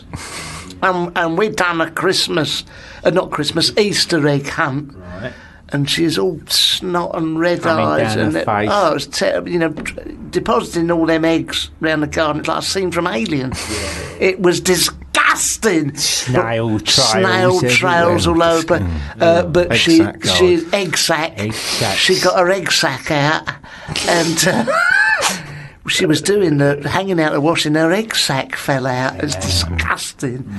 You'd have thought she'd have had that removed a few years ago. She was offered. The council offered to do it for us, and she said it's beneath her dignity. Is that to- council matter? Leave That's it. council matter now, is it? Yeah. You've No, seen take it. They it come out with round, the they'll take council. it out, they'll do the green bins on Monday. Yeah. A week later, the black ones, and Come then back for then recycling. egg sack in a yellow bin all comes out. Of course. I wonder what that was for. I've no use for it myself. Angelos, your mum had her egg sack done, didn't she? A couple of years ago. Get her egg sacks done. That's right, Barry. But in the- she was forced to by the council. The council come round. Yeah, no, it was an ultimatum. She said, if you don't have your egg sacks taken away, then we're going to remove other parts of you. Yeah. Well, back in the old days, we never had nothing like that. Really, we'd have someone come out on a horse and cart with a bell. Bring out your egg sacks. Bring out your egg sacks.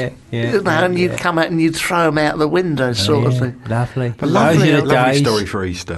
Lovely story. Little Easter story. So what are you doing for Easter, Tony? I'm not sure yet. Going to get a bit of lamb. Oh, right. Definitely. Go to the pub a bit, I think. Do hang about. Do you got any hobbies at all, Tony? Got anything you do? Oh, dear. Play a bit of ukulele. Right. I don't really have hobbies. I'm faddy. I do little things here and there and then give up quite quickly. It's gardening at the moment, but I haven't got a garden. So what are you managing that? Are you going around the crops, park? Online, is it? Virtual. Online gardening. Virtual gardening. You're green-fingered like that online. Skyrim. Skyrim gardening, blacksmithing.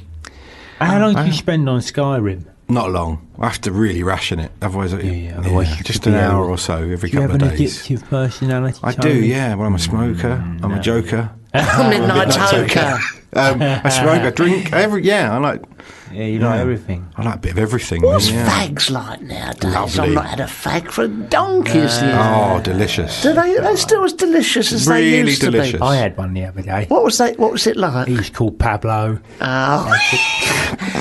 What are you on? I spent on your wages, Hollywood. You're on Lambert and Butler. I'm on Lambert and Butler Extra. I've got some really posh stuff actually. Look at that! I have this, I won't say the brand because that's illegal. I think so, but it's natural, organic. It's got no chemicals. It's a Rollies, and it's with these licorice papers. And that is quite exotic. Is it a satisfying smoke? I must admit, it's delicious and cool. It is cool. Look, if anyone's listening, take up smoking because it's ever so cool, isn't it? You can hang out of cars with a fag on the go, listening to status quo. I mean, when I met my wife, she was outside the Three Bakers pub in Watford, and she was tugging away on a B&H. On a pipe. On a pipe. And she had in her hand, a pint of light and bitter. Yeah. And she was there and she's tugging away on this pipe. And I thought, that's the one for me, Just simple, relaxed, scratching her arse and that. And I come out and I said, I recognise that lovely smell. That lovely smell of a pipe. Yeah.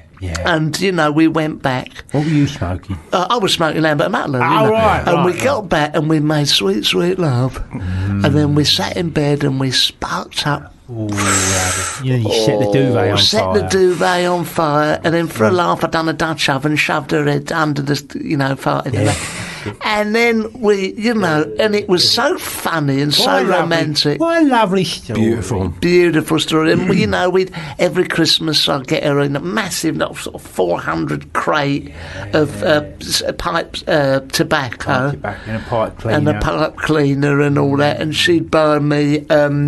200 Lambert and Butler and a free coupon towards some radiation treatment, on my lungs and that. Lovely story. Beautiful. And, after the chemotherapy, we found that it brought us together, Well, you had it at the same time, didn't you? We did. And we'd hold hands over the machine and that, and tug away the butts that were around the bed by the end. And you both pulled through at the same time. We both pulled through at the same time. Yeah, lovely. So it's lovely. Modern science. It's all vaping now, though, of course. I was going to say that, Tony. Why don't you get off I've done a bit of that. Yeah, I do vape away. I don't smoke in my house, so I vape about. Is it bad for you, vaping? Well, no. Well, one exploded in a woman's face the other day. Oh, well, that is bad for you. But she was. She was. Oh, sorry. It's a Turns out she was. So that's the story. You go, that's terrible. A vapist. She was in hospital and she had an oxygen. Oh, that's right. On her face. Tell them about this. She was smoking a vape thing, but whilst oxygen was going into her. It caught light and it exploded in her face. But I can't believe that she was allowed. I wish perhaps she wasn't allowed. But yeah, she was smoking and had an oxygen tank going into her nose. This is the interesting thing, and let that be a warning to you. If you are thinking of having electronic cigarettes, do not have them whilst you've got oxygen over your mouth. Do not apply paraffin to it and try setting it alight. No. on no account try swallowing it down your, gullet. Your gullet. Don't eat it. That's dangerous. But hold on a minute. This vapour thing, it's not flammable. But there's a little thing in it that's got a spark in it, apparently, that gets makes the steam happen. And that sparked, and it blew up her gas face. Tank. Blew up her tank. So it blew up her tank she had on. I see. Yeah. So there she was thinking, I'm glad I'm out. Got a crafty vape. Got a crafty vape in the hospital ward. Oh, yeah. Right. God, so let that be a warning. She blew up. It is dangerous if you in the right circumstances. The fact is, there's a lot that's held up the old vape things and one thing, but it can make your hair smell, your skin, particularly if you go up in fire, in flames. Yeah, exactly. It can make your clothes smell. Singe your eyebrows. It can singe your eyebrows clean off. Burn your bedroom down. You can get comedy out of any story, really, can't you, if you try hard enough? Well, maybe we weren't trying hard enough the last 2 hours. Maybe that's the secret. Now, we got coming up soon Showstoppers, the improvised musical and fantastical story factory, in brackets, family show. I can't wait to hear this. Not my family, they like a bit of filth. But we're going to ask Tony Way to stay with us. Yeah, see if he wants to get involved. I'll get involved. Yeah, you will, won't you? Love a bit of impro. Yeah. Now this is, you're going to like this. This Me is. too. Oh, I love this one here. No, hold on. You'll like this. Remember this one? No. Fascinating Rhythm by Bassomatic. Mating rhythm. Fascinating Rhythm. You'll remember this. It kicks in. Listen here, baby. It goes. It should kick in within Here we a minute. go. Listen here, baby. When's it going to drop? This bit. There we go. Right. Join us after this. A nice bass line. I like that one. It's a fascinating rhythm. Yeah, fascinating rhythm. You know this lot Showstoppers, the improvised musical and fantastical story factory. Yeah. They're going to be on at the Underbelly, South Bank. Oh! Until the 13th of July. That's in London. That's in London, kids. They're supposed to be coming in, but they've got all sorts of equipment. They've got plugs and they've got wires. They've got a keyboard. Instruments to bring in. So it's going to take a little while for them to plug themselves and set themselves up in the zoo studio. But you know what? Stick with us because they've had some wonderful reviews. Worth seeing again and again. Well, I'll be the judge of that. Time Out, London Critics' Choice. Okay. They only gave us 1 star. Do you remember? Yeah, Time I Out? remember them. I went and shot them. The show is a blast, which is not dissimilar to what you've done to Time Out when you went in. I shot them. Mail on Sunday. A shining example of how good improv can be, says Chortle. Where are you getting these reviews? I'm reading them on this piece of paper. I haven't got them. Oh, I've got them here, look. Oh, you've got the reviews, Mervyn Statter's Spirit of the Fringe Awards, 2009. Anyway, look, the point is... Spirit of the Fringe. They're all over the place. About ghosts. And, the Spirit of the Fringe, that's right. It's a ghost. I tell you what, Elvis Presley got a wonderful review in 2012 in his Spirit of the Fringe. And have you ever done Pick of the Fringe, Mervyn Statter's one in Edinburgh? Yeah, I've done that, yeah. Yeah, I've done it and Great all. stuff. Balls up, that was. An absolute balls up from start to finish. Yeah, it really was. You come on. Oh, hold on, some movement. Oh, there's a bit of movement. Here they come. The Showstoppers. The Showstoppers. Stop the show. Stop the show. No, that's what I'm doing. No, I'm doing that bit. So stop the show. Oh, so, God's sake. I've done the Pick of the Fringe and I went there last year. Oh, sorry, Barry. Have you ever done Mervyn Statter's Pick of the Fringe? I've not, no. But wasn't the Spirit of the Fringe last year a woman projecting stuff onto her fanny? I hope No, so. that's Spirit of the Minge. That is... That's quick as a flash. That's quick as a flash. Extraordinary. He hasn't lost it. 80 odd years and he's just as good as he was. Sharp when he was as ever. Go on. And what was that then? What did she... I don't know, I didn't see What the time show. did the curtains open? Wow. No, it was a good crack. Now, what did the... I don't know, I didn't see it, but she'd spend the whole thing naked and having things projected onto her body. Absolute On the nonsense. Spirit of the Fringe. Projected? Yeah. What do you mean, people chucking Symbols, stuff? no, like from a projector. It was like projector. things, stuff, Oh, words, well, that's nice. pictures, That's images. artistic. It was artistic. I but, hope that she'd never got an Arts Council grant paid for by us through our scratch cards that's right. to come on Taxpayers' money. Taxpayers' money and and project something onto Fanny. Fanny, that is disgusting. I mean, that money could have gone to fund it. another extraordinarily to-be rich stand-up, couldn't it? I mean, it could have been... my liver needs replacing. I need new kidneys. Oh, I'm sorry, we just don't have the money because we have earmarked that money for a lady who wants to project things onto her mange. My brain is disintegrating. I'm only a poor old lady. Is there any money in the NHS to replace my brain? No, I'm afraid there isn't any money. Why because not? the Arts Council have taken it to forgive it must a lady. Be something good. Oh, it is, yeah. What's it for? It's for a lady who wants to project things onto her minge. See what the problem is there, Tony? Yeah, I do. Can you see how the allocation of funds is going... completely wrong, innit? I can see why you got John McCririck on. I think he's had that genuine conversation a few times. No, he done that. That was his act. That was his act. Things onto his arse. On his arse and on his arse. Dartboard, just mostly him with a dartboard projected onto his arse for an hour and a half. It was a wonderful, beautiful. I saw a Triumph, Udderbelly, 2010. The Scotsman. The Scotsman gave him 1 star. Which Scotsman? Billy Connolly? Not the paper, the Scotsman, a Scotsman. Drunk Celtic supporter. They gave him, but I tell you what. 1 star in me, absolutely shite. They wanted to bring it down to London. It was going to run in the West End. Yeah, but they couldn't find anyone. They couldn't get a projector big enough on his arse. You know, I haven't got a clue what we're talking about. No, I've lost the way slightly on that one. It was just about John McCririck when he'd done his show. We're projecting stuff on his arse. It was, and he wonders why I can't get any work. It's easy to lose track. He should do a one-man Edinburgh show, shouldn't he? Of course he should. He should be up there talking about what went wrong. What went wrong? Reinvented himself. He should take a leaf out of Paul Daniels' book. He's done right out of it, hasn't he? Did he do a show, Daniel? Yeah. What do you mean? Oh, he did a successful one. Then he got flooded, though. He always gets flooded, though. There was nothing to do with his show. What was the show? That was what was weather. The show? What was the show Daniel's done? Magic, wasn't it? That's not reinventing himself, is it? I'm guessing it was called something like Not a Lot, but a Bit of Me, or something like that. Or Have a look at my wig. Piff Paff Puff. Piff Paff Puff. Or something. That's what you need, a catchphrase like that. Not a lot. Yeah. Not a lot. Piff Paff Puff. Here's my wig. Have a look at Debbie McGee. That's an old joke, isn't Have a look at Debbie McGee. Do you know what I heard? I've heard that as well. Don't say it. Should you?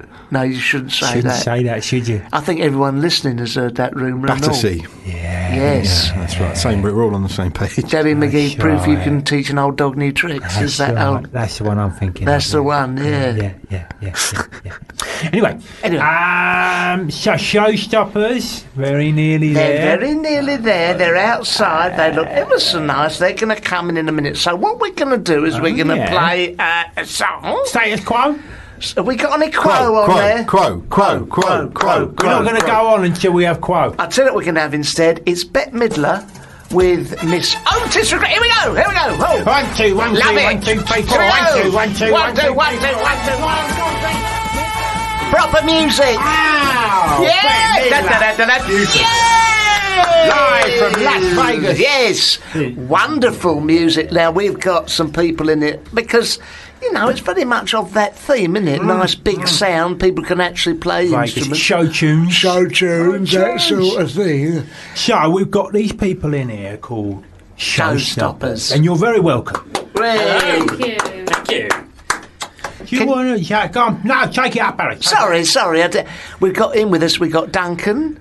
We've got Ruth, and we've got Andy. I'm sorry, Andy. It's chaos there because Tony insists on staying in here. Although we're trying to go. Wanted him to go. He won't. It's so crowded in here. Will you please tell us, Ruth, as you're the lady and the most attractive of the three of you, I'd say. Tell us all about Showstoppers. Well, Showstoppers is an improvised musical. We improvise musicals, essentially. That's it. We just make them up on the spot. That would be impossible for the likes of you, me, or anyone else what has never done it. And it really is a sight to see, isn't it? It's a sight to see, and according to the Time Out, it's the greatest show they've ever seen in the world. Really? Yes, yeah. I think Universe was Universe, the quote. actually, in the universe. Yeah. It's better according to, let me see, the New York Times, than the discovery of Tutankhamun's tomb. Better than Battleship Potemkin. Better than any of the Beatles songs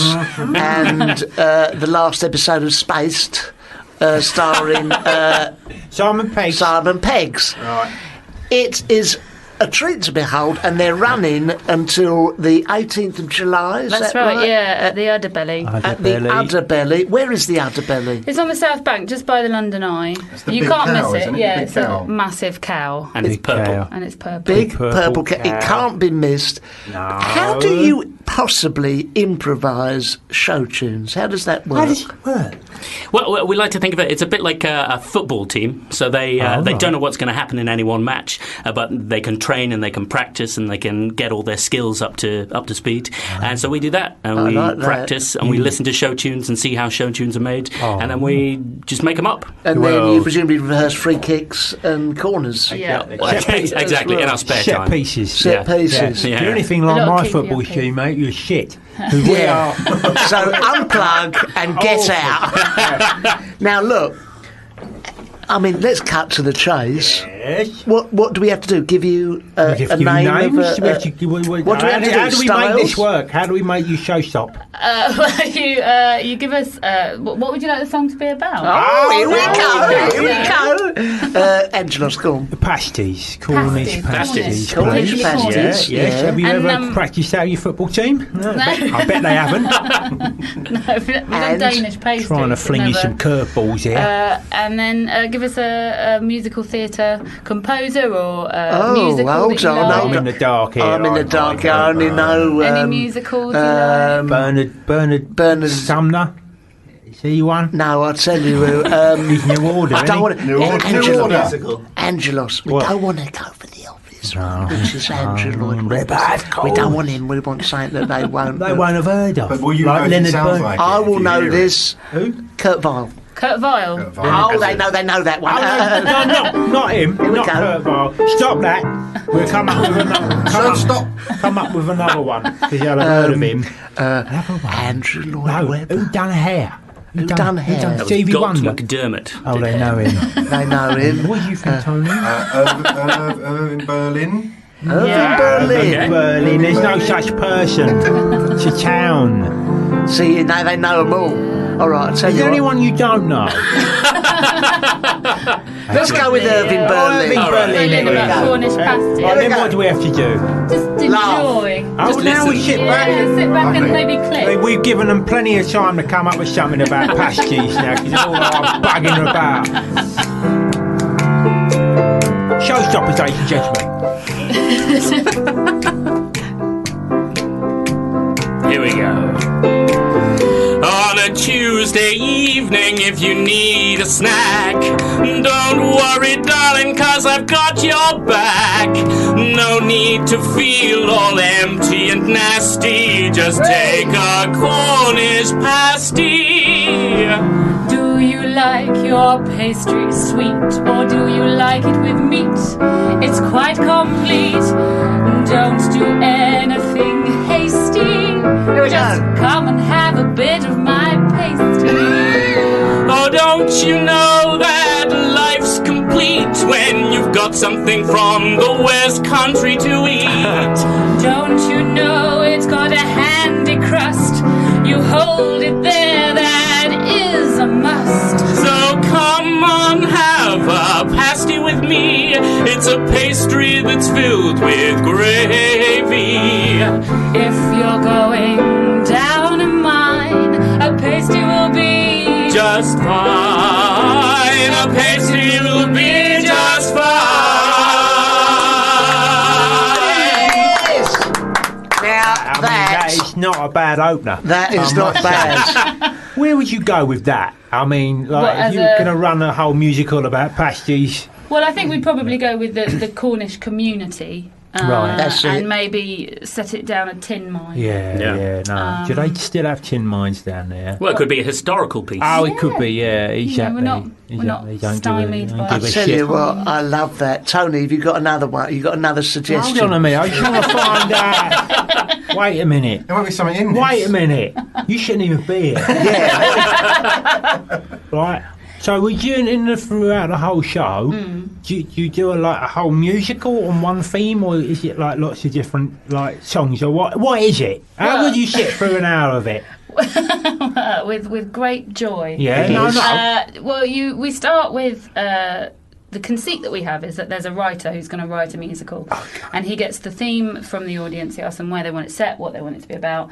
He'll then ask for musical theatre styles. So we tend to do 5 or 6 that the audience have called. Often an actual song rather than a... That seems to be what we're doing now because it's constantly changing. So at the moment it seems to be actually calling for specific songs, which gives us a bit more to worry about.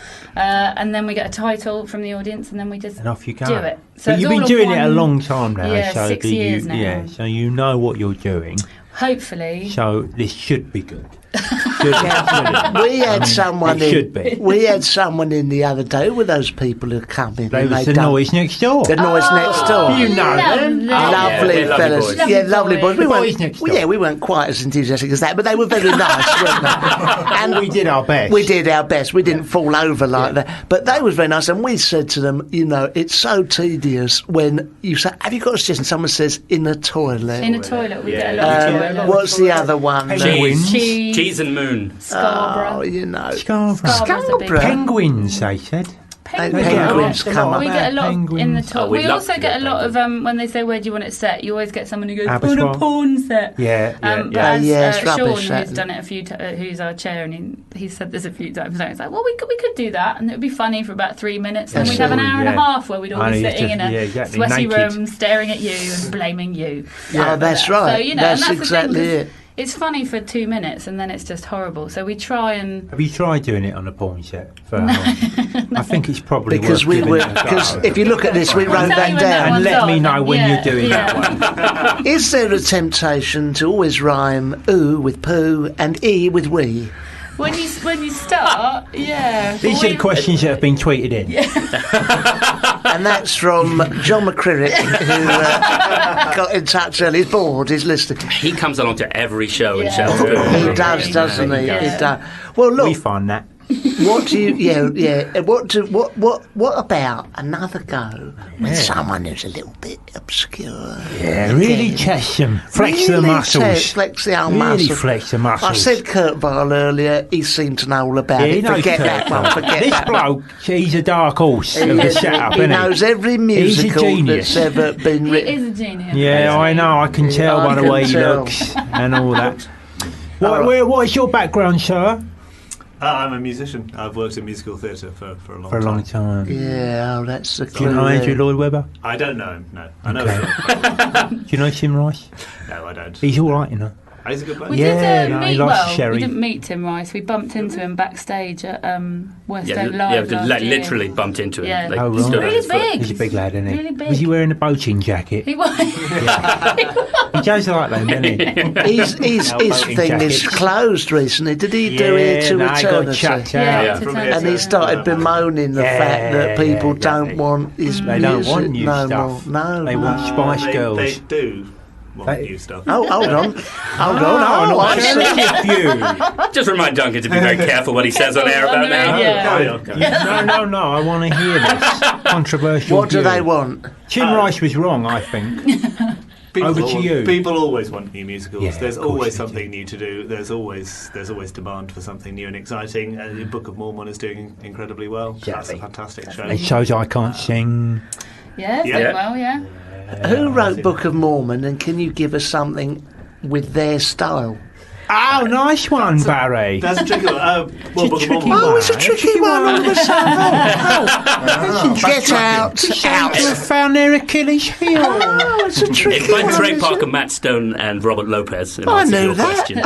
How can they play the piano, that lot? They're amazing, but most of what they do is pastiche of other styles. Yeah, I told you. And we've already done a song about pastiches, haven't we? We've just done that. Cornish pastiche. What about the Wurzels? The Wurzels? Oh, let's do it. Here we go. And the subject is hurricanes. Hurricanes.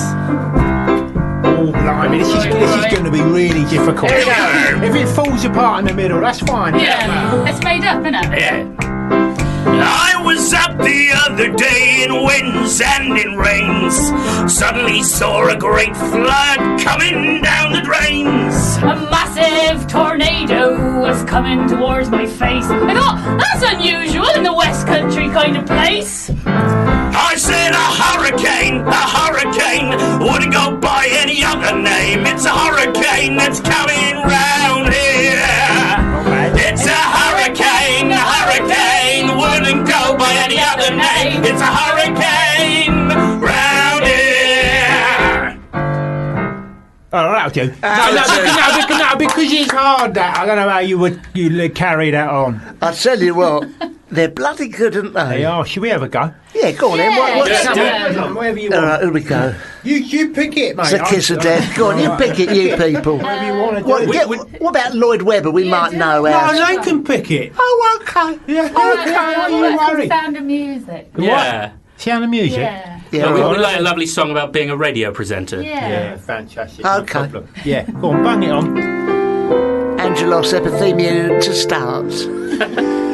I'm just a poor boy from Neasden, and I found myself in front of a microphone. All day long I sit here for 3 hours at a time, talking shit with my good mate Barry from Watford. I'm good at this. I couldn't get Mark Dolan, I couldn't get JLC. I ended up in this studio with this Ponce in front of me. I want to chat some interesting things, but he insists all the time to talk a load of filth from 12 until 9. Barry, you're taking a piss now, mate, because it's you what goes for the filth. I go for the childish stuff, but you always go for things like tits and that. A MILF. Right, that'll do. So, Yeah. I think it's just a matter of time before we join up, isn't it? Yeah, I think so. I'm writing my resignation letter Yeah, right now. anyone can do that. Yeah. It would seem. Oh, Angelos, you're a wanker. Oh, no, sorry. We're finished. Well, you know, what do you think? Could we... Yeah, I think we'd. I'd love to have you. Maybe. I'd love to have you in it. Yeah. Oh, please come down and do it. When? No, When do we do it? No, exactly when. Well, What we are time? on pretty much every Sunday at the Other Belly. Can you make it? 7:45 Go on, mate, PM. I'll be We there. also I'll do be a there. kids show. I don't No, know if you we fancy want to do doing the that. main. If you do the kids show, What you have time? to wear dungarees. Warm up a bit. We warm up about 5:45. Yes, I Yeah. can make Bit of that. Do sound that. check, Do that. yeah. What as you warm up with it? A lot of that, yeah. That sort of stuff. And then some scales, some bit of that. Me. It's all me. Always in this game, innit? Yeah. Musical Yes. In this game. Isn't this guy? What would you? Do they want to finish with an extravaganza? Oh, a big showstopper. A big Yeah, a big showstopper. showstopper. Yeah, okay. Literally. Okay. Okay. Stephen Fry said, "Don't miss the sublimely talented showstoppers." That one's true. He actually said that. Did he say on Twitter? This is Yeah. amazing. The Times, jaw dropping. I was open mouthed, couldn't stop yawning. Well, they. I'm only kidding. No, The he's Times, mucking about. I'm mucking about. Occasionally, apart from the filth, I do manage to say something. Apparently, I'm filthy all the time. Don't matter. Doesn't matter. Never mind. I thought it was humorous. Obviously not. Now, what we're going to finish with now is something. What's topical? Easter, lambs, eggs, egg sack. Eggs. Easter egg sacks. What do you think? What Bunnies, rabbits. Rabbits. Rabbits. In the style of Lloyd Webber. Lloyd Webber. I think so. It's rabbits in the style of Lloyd Webber, but throw a curveball. You have to put in a pot of paint. A pot of paint. A pot of paint We have to get a halfway pot of through. paint. Dulac. Pot of Dulac's Pot of paint. Dulac has to Yeah, feature. no, just to colour it up a bit. Ladies and gentlemen, Showstoppers. it's Showstoppers with pot of paint, Pot of paint, eggs, Dulacs. down in Lloyd Webber. Here we go. Rabbits. Rabbits.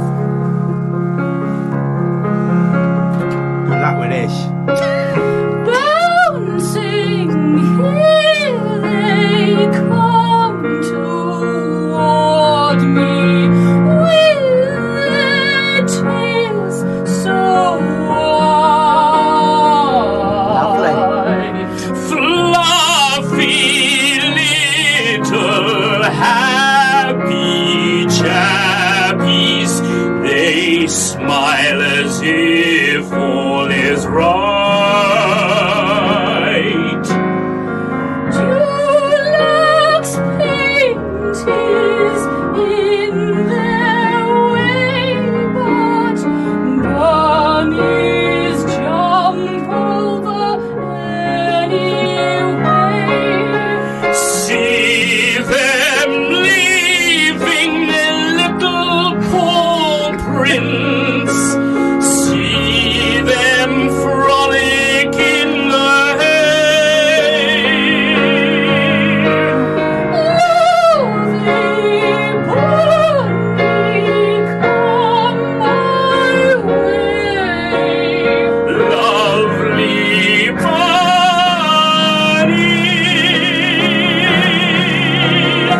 Lovely bunny, come my way.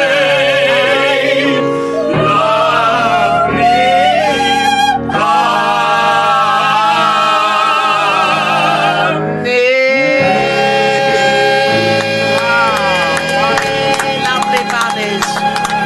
Oh, that was wonderful. I didn't understand a word of that. But it was ever so good.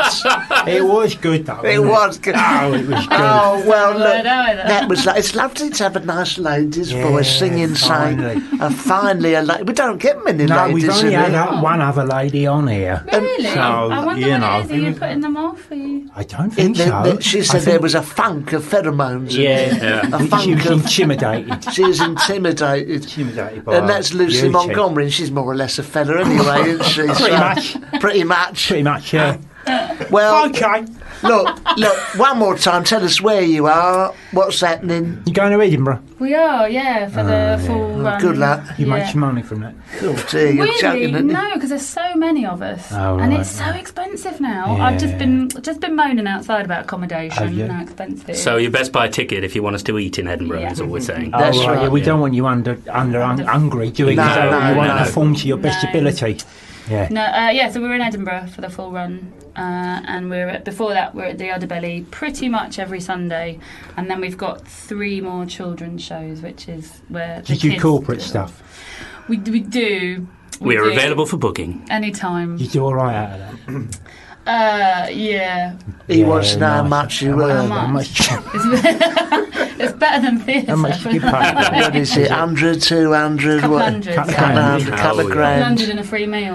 and a free meal. All the dates and times and stuff on the website, www.showstopperthemusical.com. Brilliant. Very good. That's the way you do it. He's good, isn't he? He's I very just good. wiggle. Cut through. Plug away. Well, look, Shut listen, up now, Ruth. Important things. I want to thank you for coming in. We like them very much. Oh, don't we love Wonderful. We love doing it with Tony. Tony's here as well. We haven't forgotten I know about why. you. Yeah, So, tell no, him. it's nice. We'd It's rather he nice. wasn't here. He contributed nothing to that, but doesn't matter. Ladies and gentlemen, in the meantime, this is one of your biggest fans. It's Madonna with Like a I Virgin. know this one.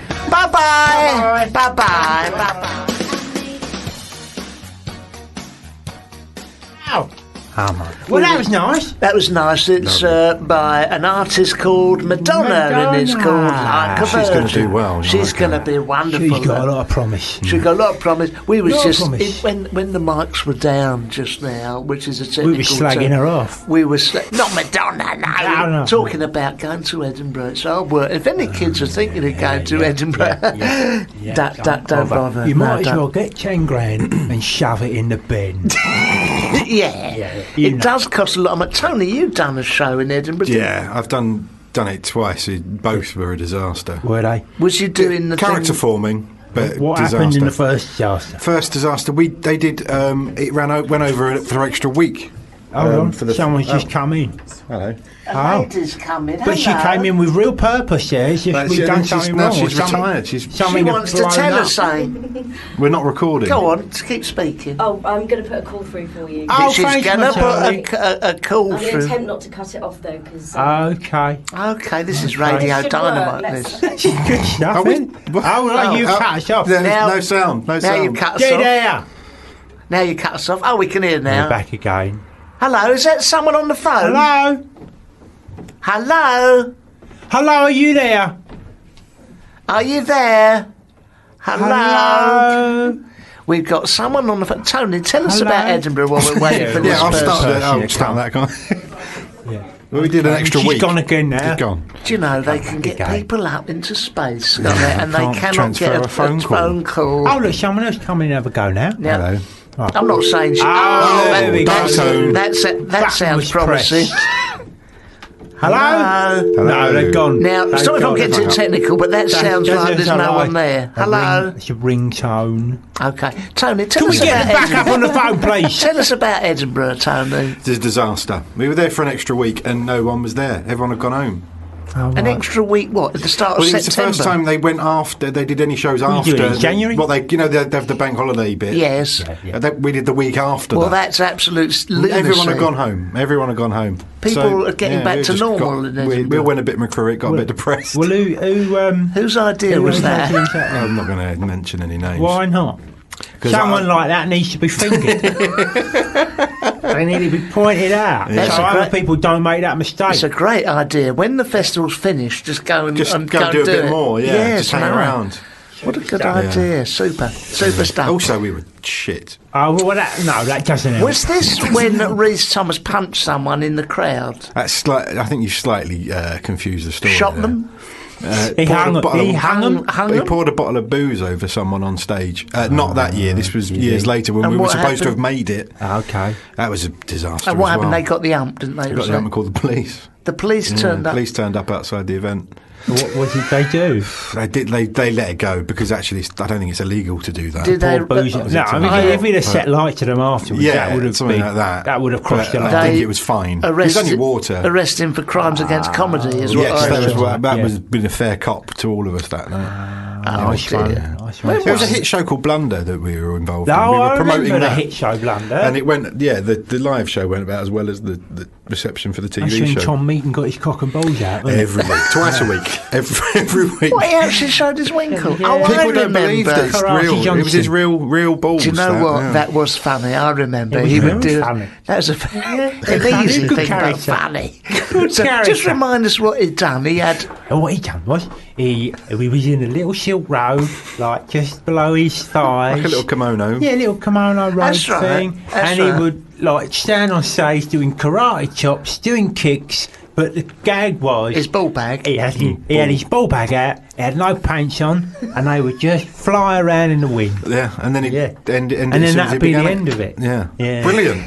Do you know what? It's like self-esteem issues there. You knock it, but that is funny. I know. was funny. Oh no, That no. is funny. I'll tune into that. I mean, if only we had cameras here. Angelos does the whole show with his ball bag resting on this stool. Resting on my hand, resting on my stool. It rests At one everywhere. point, it was on Tony's chin. Yeah. That's right. And what we do is we normally disinfect the whole place afterwards. Now I've let's got see finished. who's on the. Hello.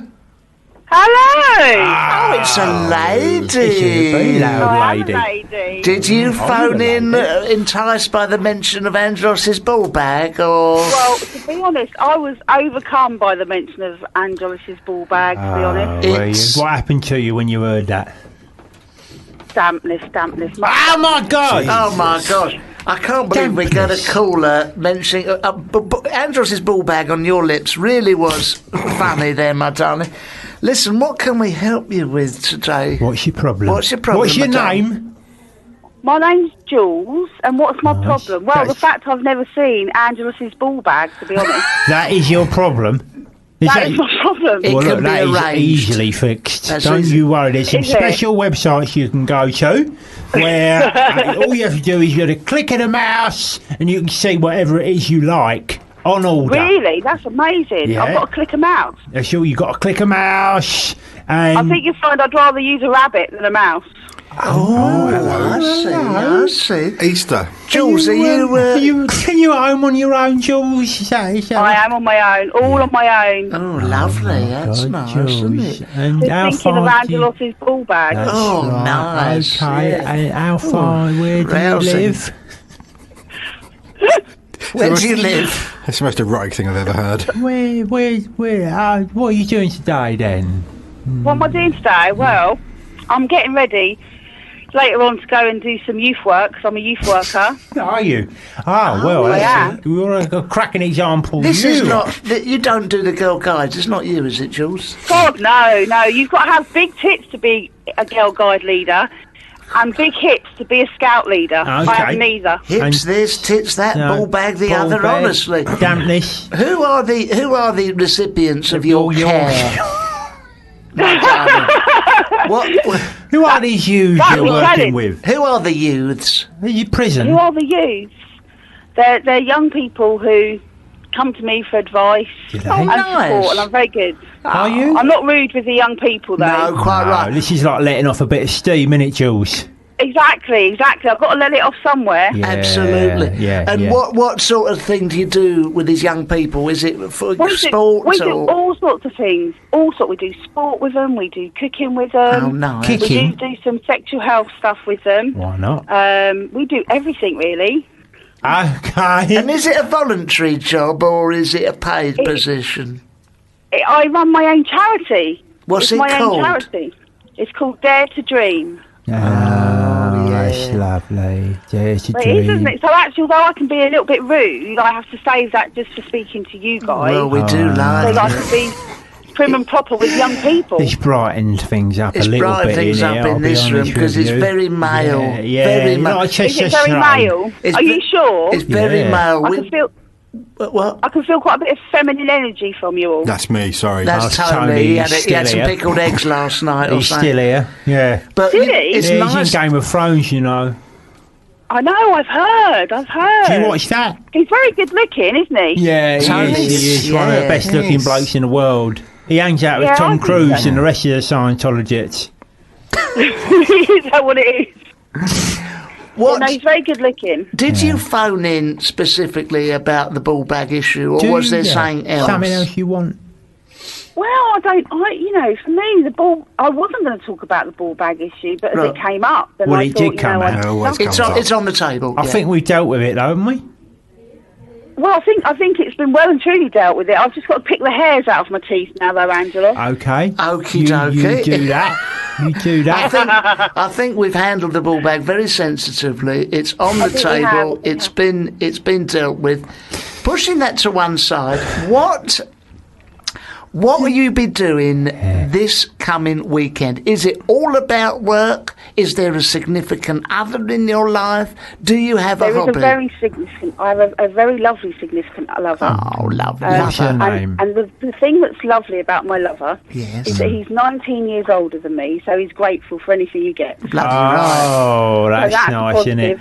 Yeah, there's hope for you there, Barry. There's hope for me there. Yeah. Well, to be honest, Barry, if I wasn't married, then you'd be my ideal man. Oh, you are so sweet. Lovely. You are so I try my hardest. Oh, that's lovely. You know what? It is possible to maintain a proper sexual relationship when you're older. It's a bit of a grey area you don't want to get into, but the point is, my lovely wife, we do keep things very, very fresh in the bedroom.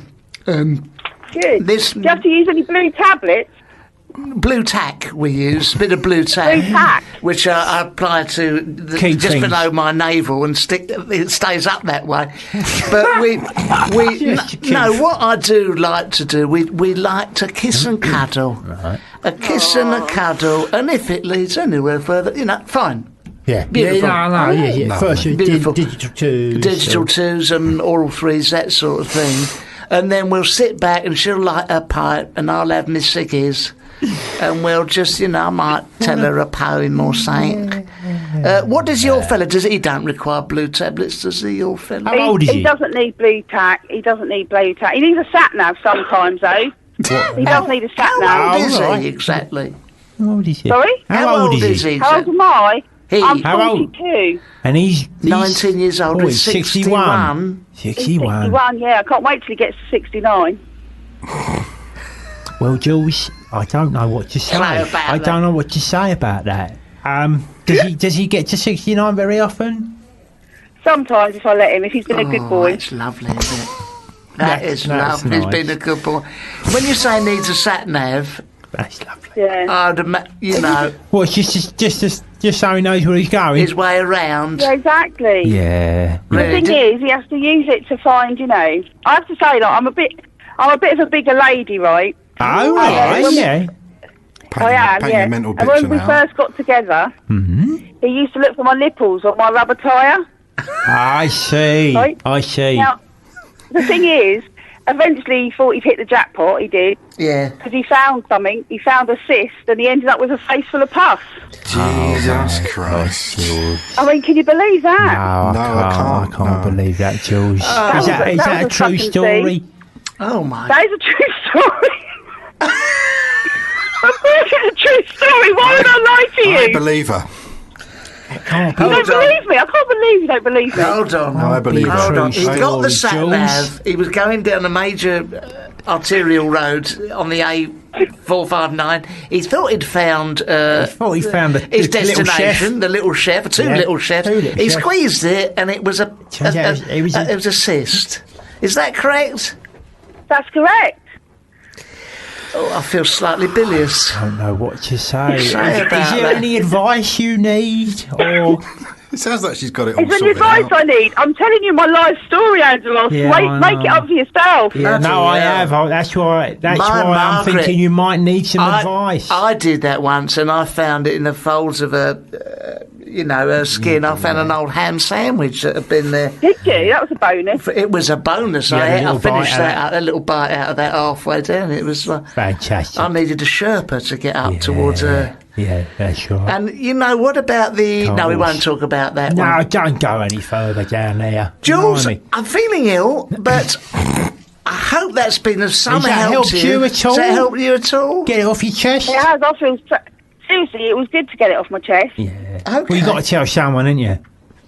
Yeah, exactly. Yeah. Sounds like Exactly. it's not been on your chest for quite a while. It's been several foot lower.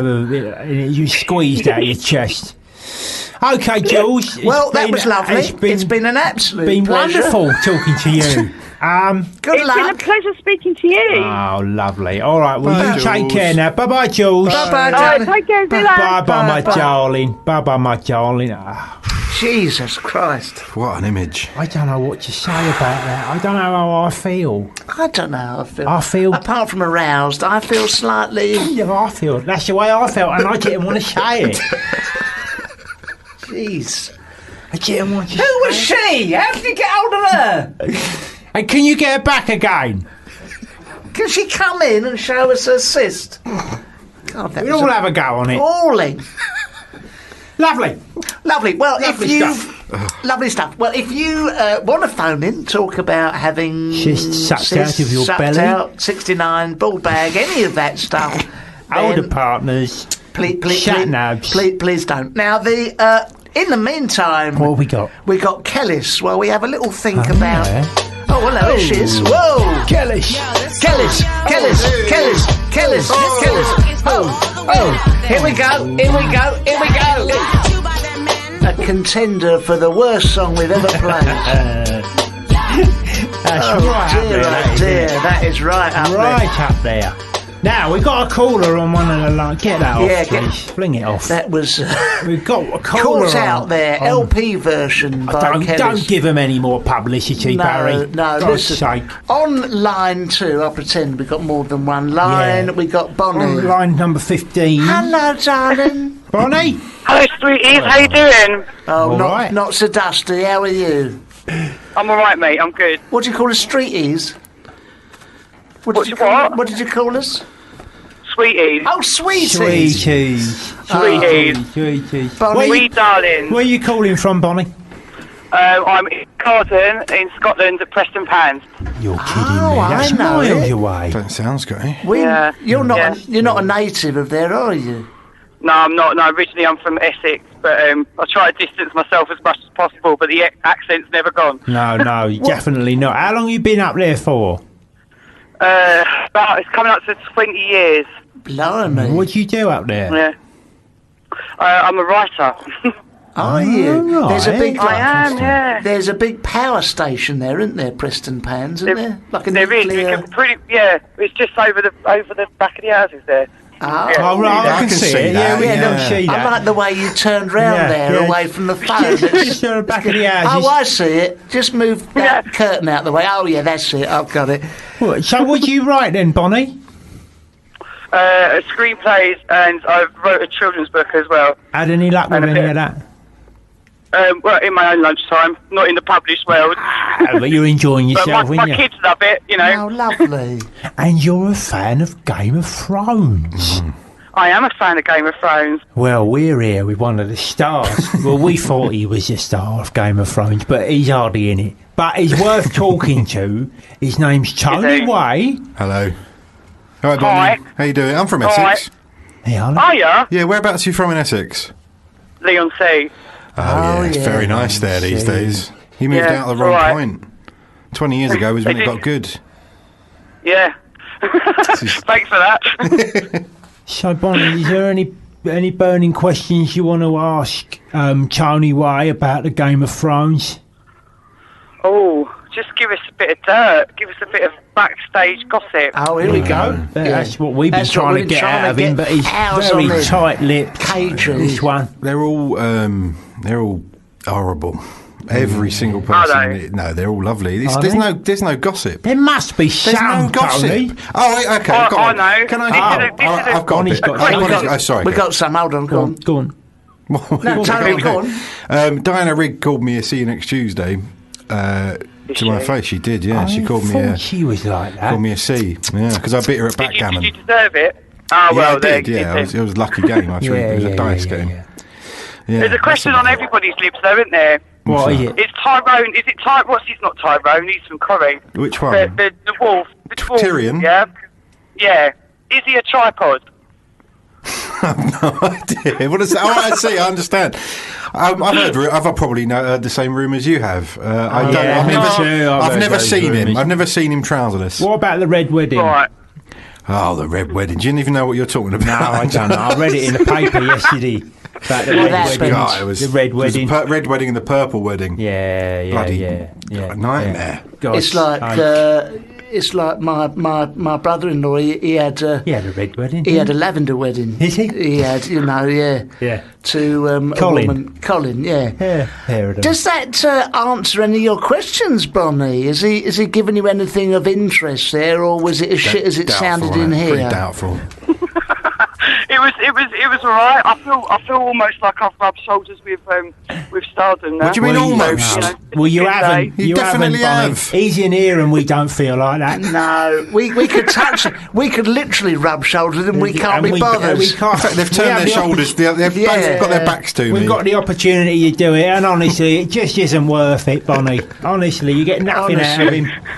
You want to come down here? There's celebrities, do you know, all over the place. Just here's some gossip for you, Bonnie. Right, this one, Tony Way, that plays Darkus the Horrible. What is it? Dontos Hollard. Who?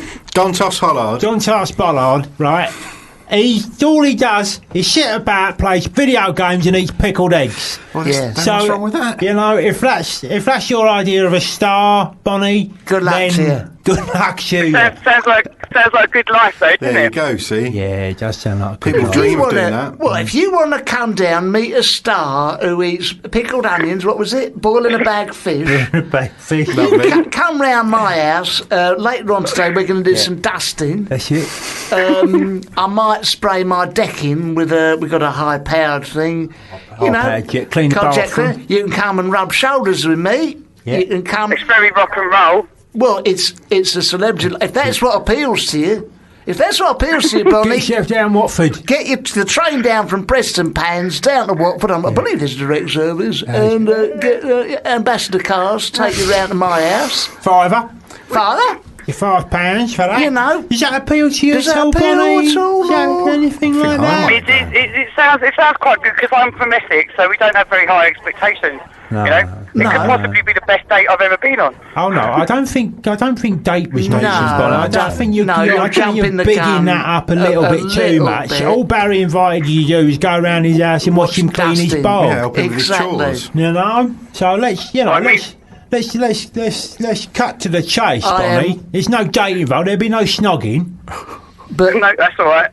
Oh, that's nice. Oh, that's charming, isn't it? That is charming. The last lady we had on the phone call wanted to see Angelos' ball bag, and now you don't even want to come and... And I'd made her damp. That's what she said to me. She said... That's not, you know... I can hear Bonnie's unamused by that. Yeah, I'm not surprised. Not surprised. I'm standing in my shed, actually. What are you doing in there? What are you doing that, Bonnie? Are you not allowed in the house? Bag. You what? I'm in a jazz bag in the shed. Oh, God, dear. Well, we cannot countenance any jazz faggery. Near a power station. Near a power station. Be careful, hellish. Yeah. You're not on the jazz vapors. fag in the shit. Why don't you have the jazz fag in your house? Because the kids are in the house. Oh, They're standing bare every moment of the way.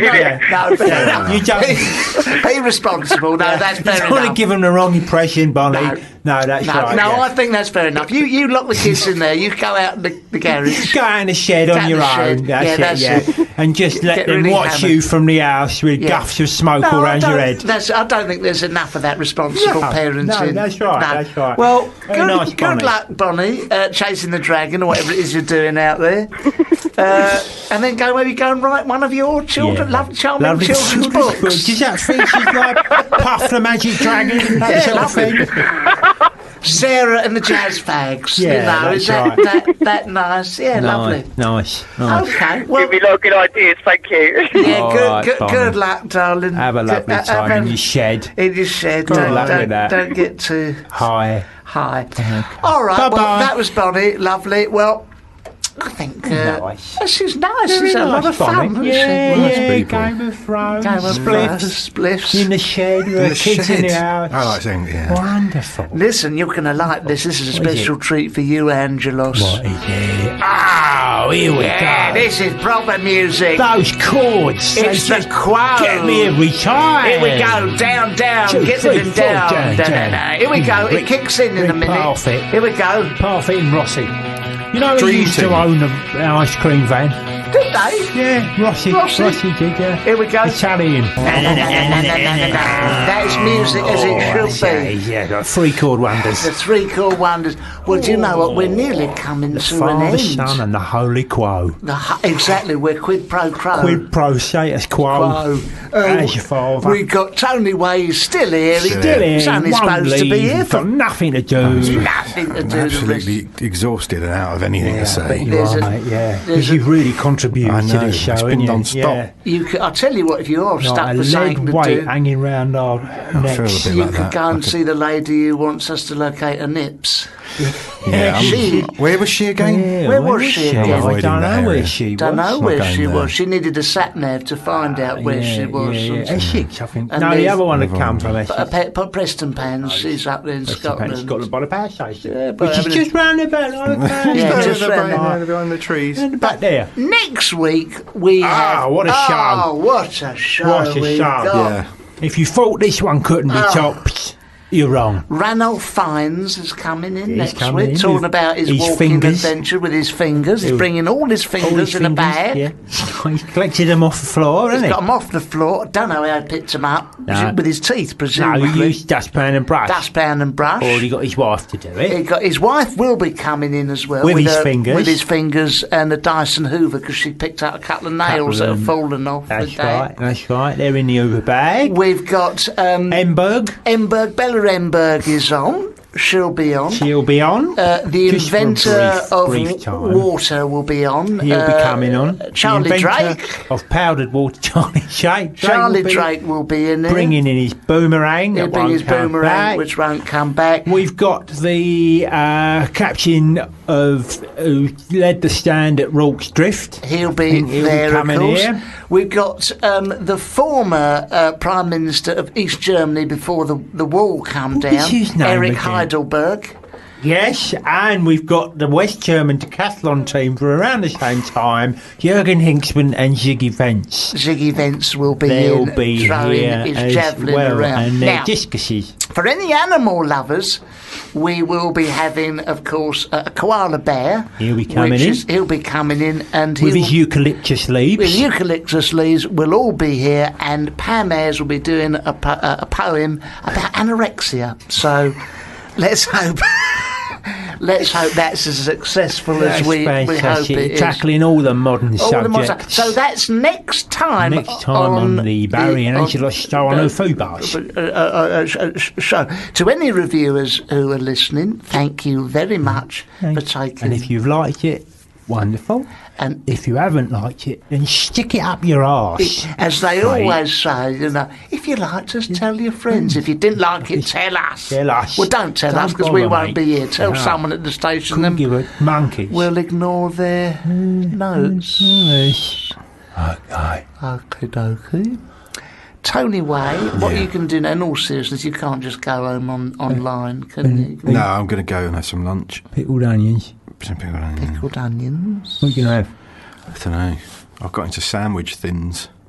Oh, what are they? Instead of normal bread. Sort of somewhere between a pita and a slice of bread. A wrap? No, not a wrap. It's sliced. It's a slice, but it's thinner. I've never heard of it. You've made that up. Sandwich thins. Look it up. No. They're delicious. Half the calories. I'm not looking it up. Look it up. Stupid. No, I'm not looking it up. No. All the wonderful things in this world to look up on the internet, and you want to look at sandwich fins. Look at one. Ridiculous. Absolutely ridiculous. Look up Gloria Gaynor. Yeah. She's in next week. Gloria Gaynor is in. She's still survived, and she'll be in next week. She survived. I phoned her up. She's like a cockroach. She's like a cockroach. I phoned her up. And she said, "Would you come on?" She said, "No." I said, "Why not?" She said, "Well, first I was afraid. I was petrified." Yeah. But then she like learned to live without her by her side. Yeah, sort of. That's sort of by the fire. She's coming in. Gloria Gaynor. Gloria Swanson. Gloria Estefan. And the Miami Sound Machine, which she invented. It's a strange block made out of an engine block with all sorts of whistles and bells coming off that. Also coming in is Gloria Innocensis. She's coming in. Gloria from Van Morrison. She's coming in. All the Glorias are coming in. And Tony Way, no doubt, will be coming in. He's got nothing else to do. But we're going to say goodbye to all our lovely friends listening. Okay. We'll say goodbye. Bye-bye. Bye. And we're going to finish with this one, which I always used to like. Do you remember this one? It's CC Penis Tom with Finally. Oh, here we go. Yeah. We're all moving around. Finally. It's happening to me. It's happening to me. The show's finished. Finally, I can hear you say.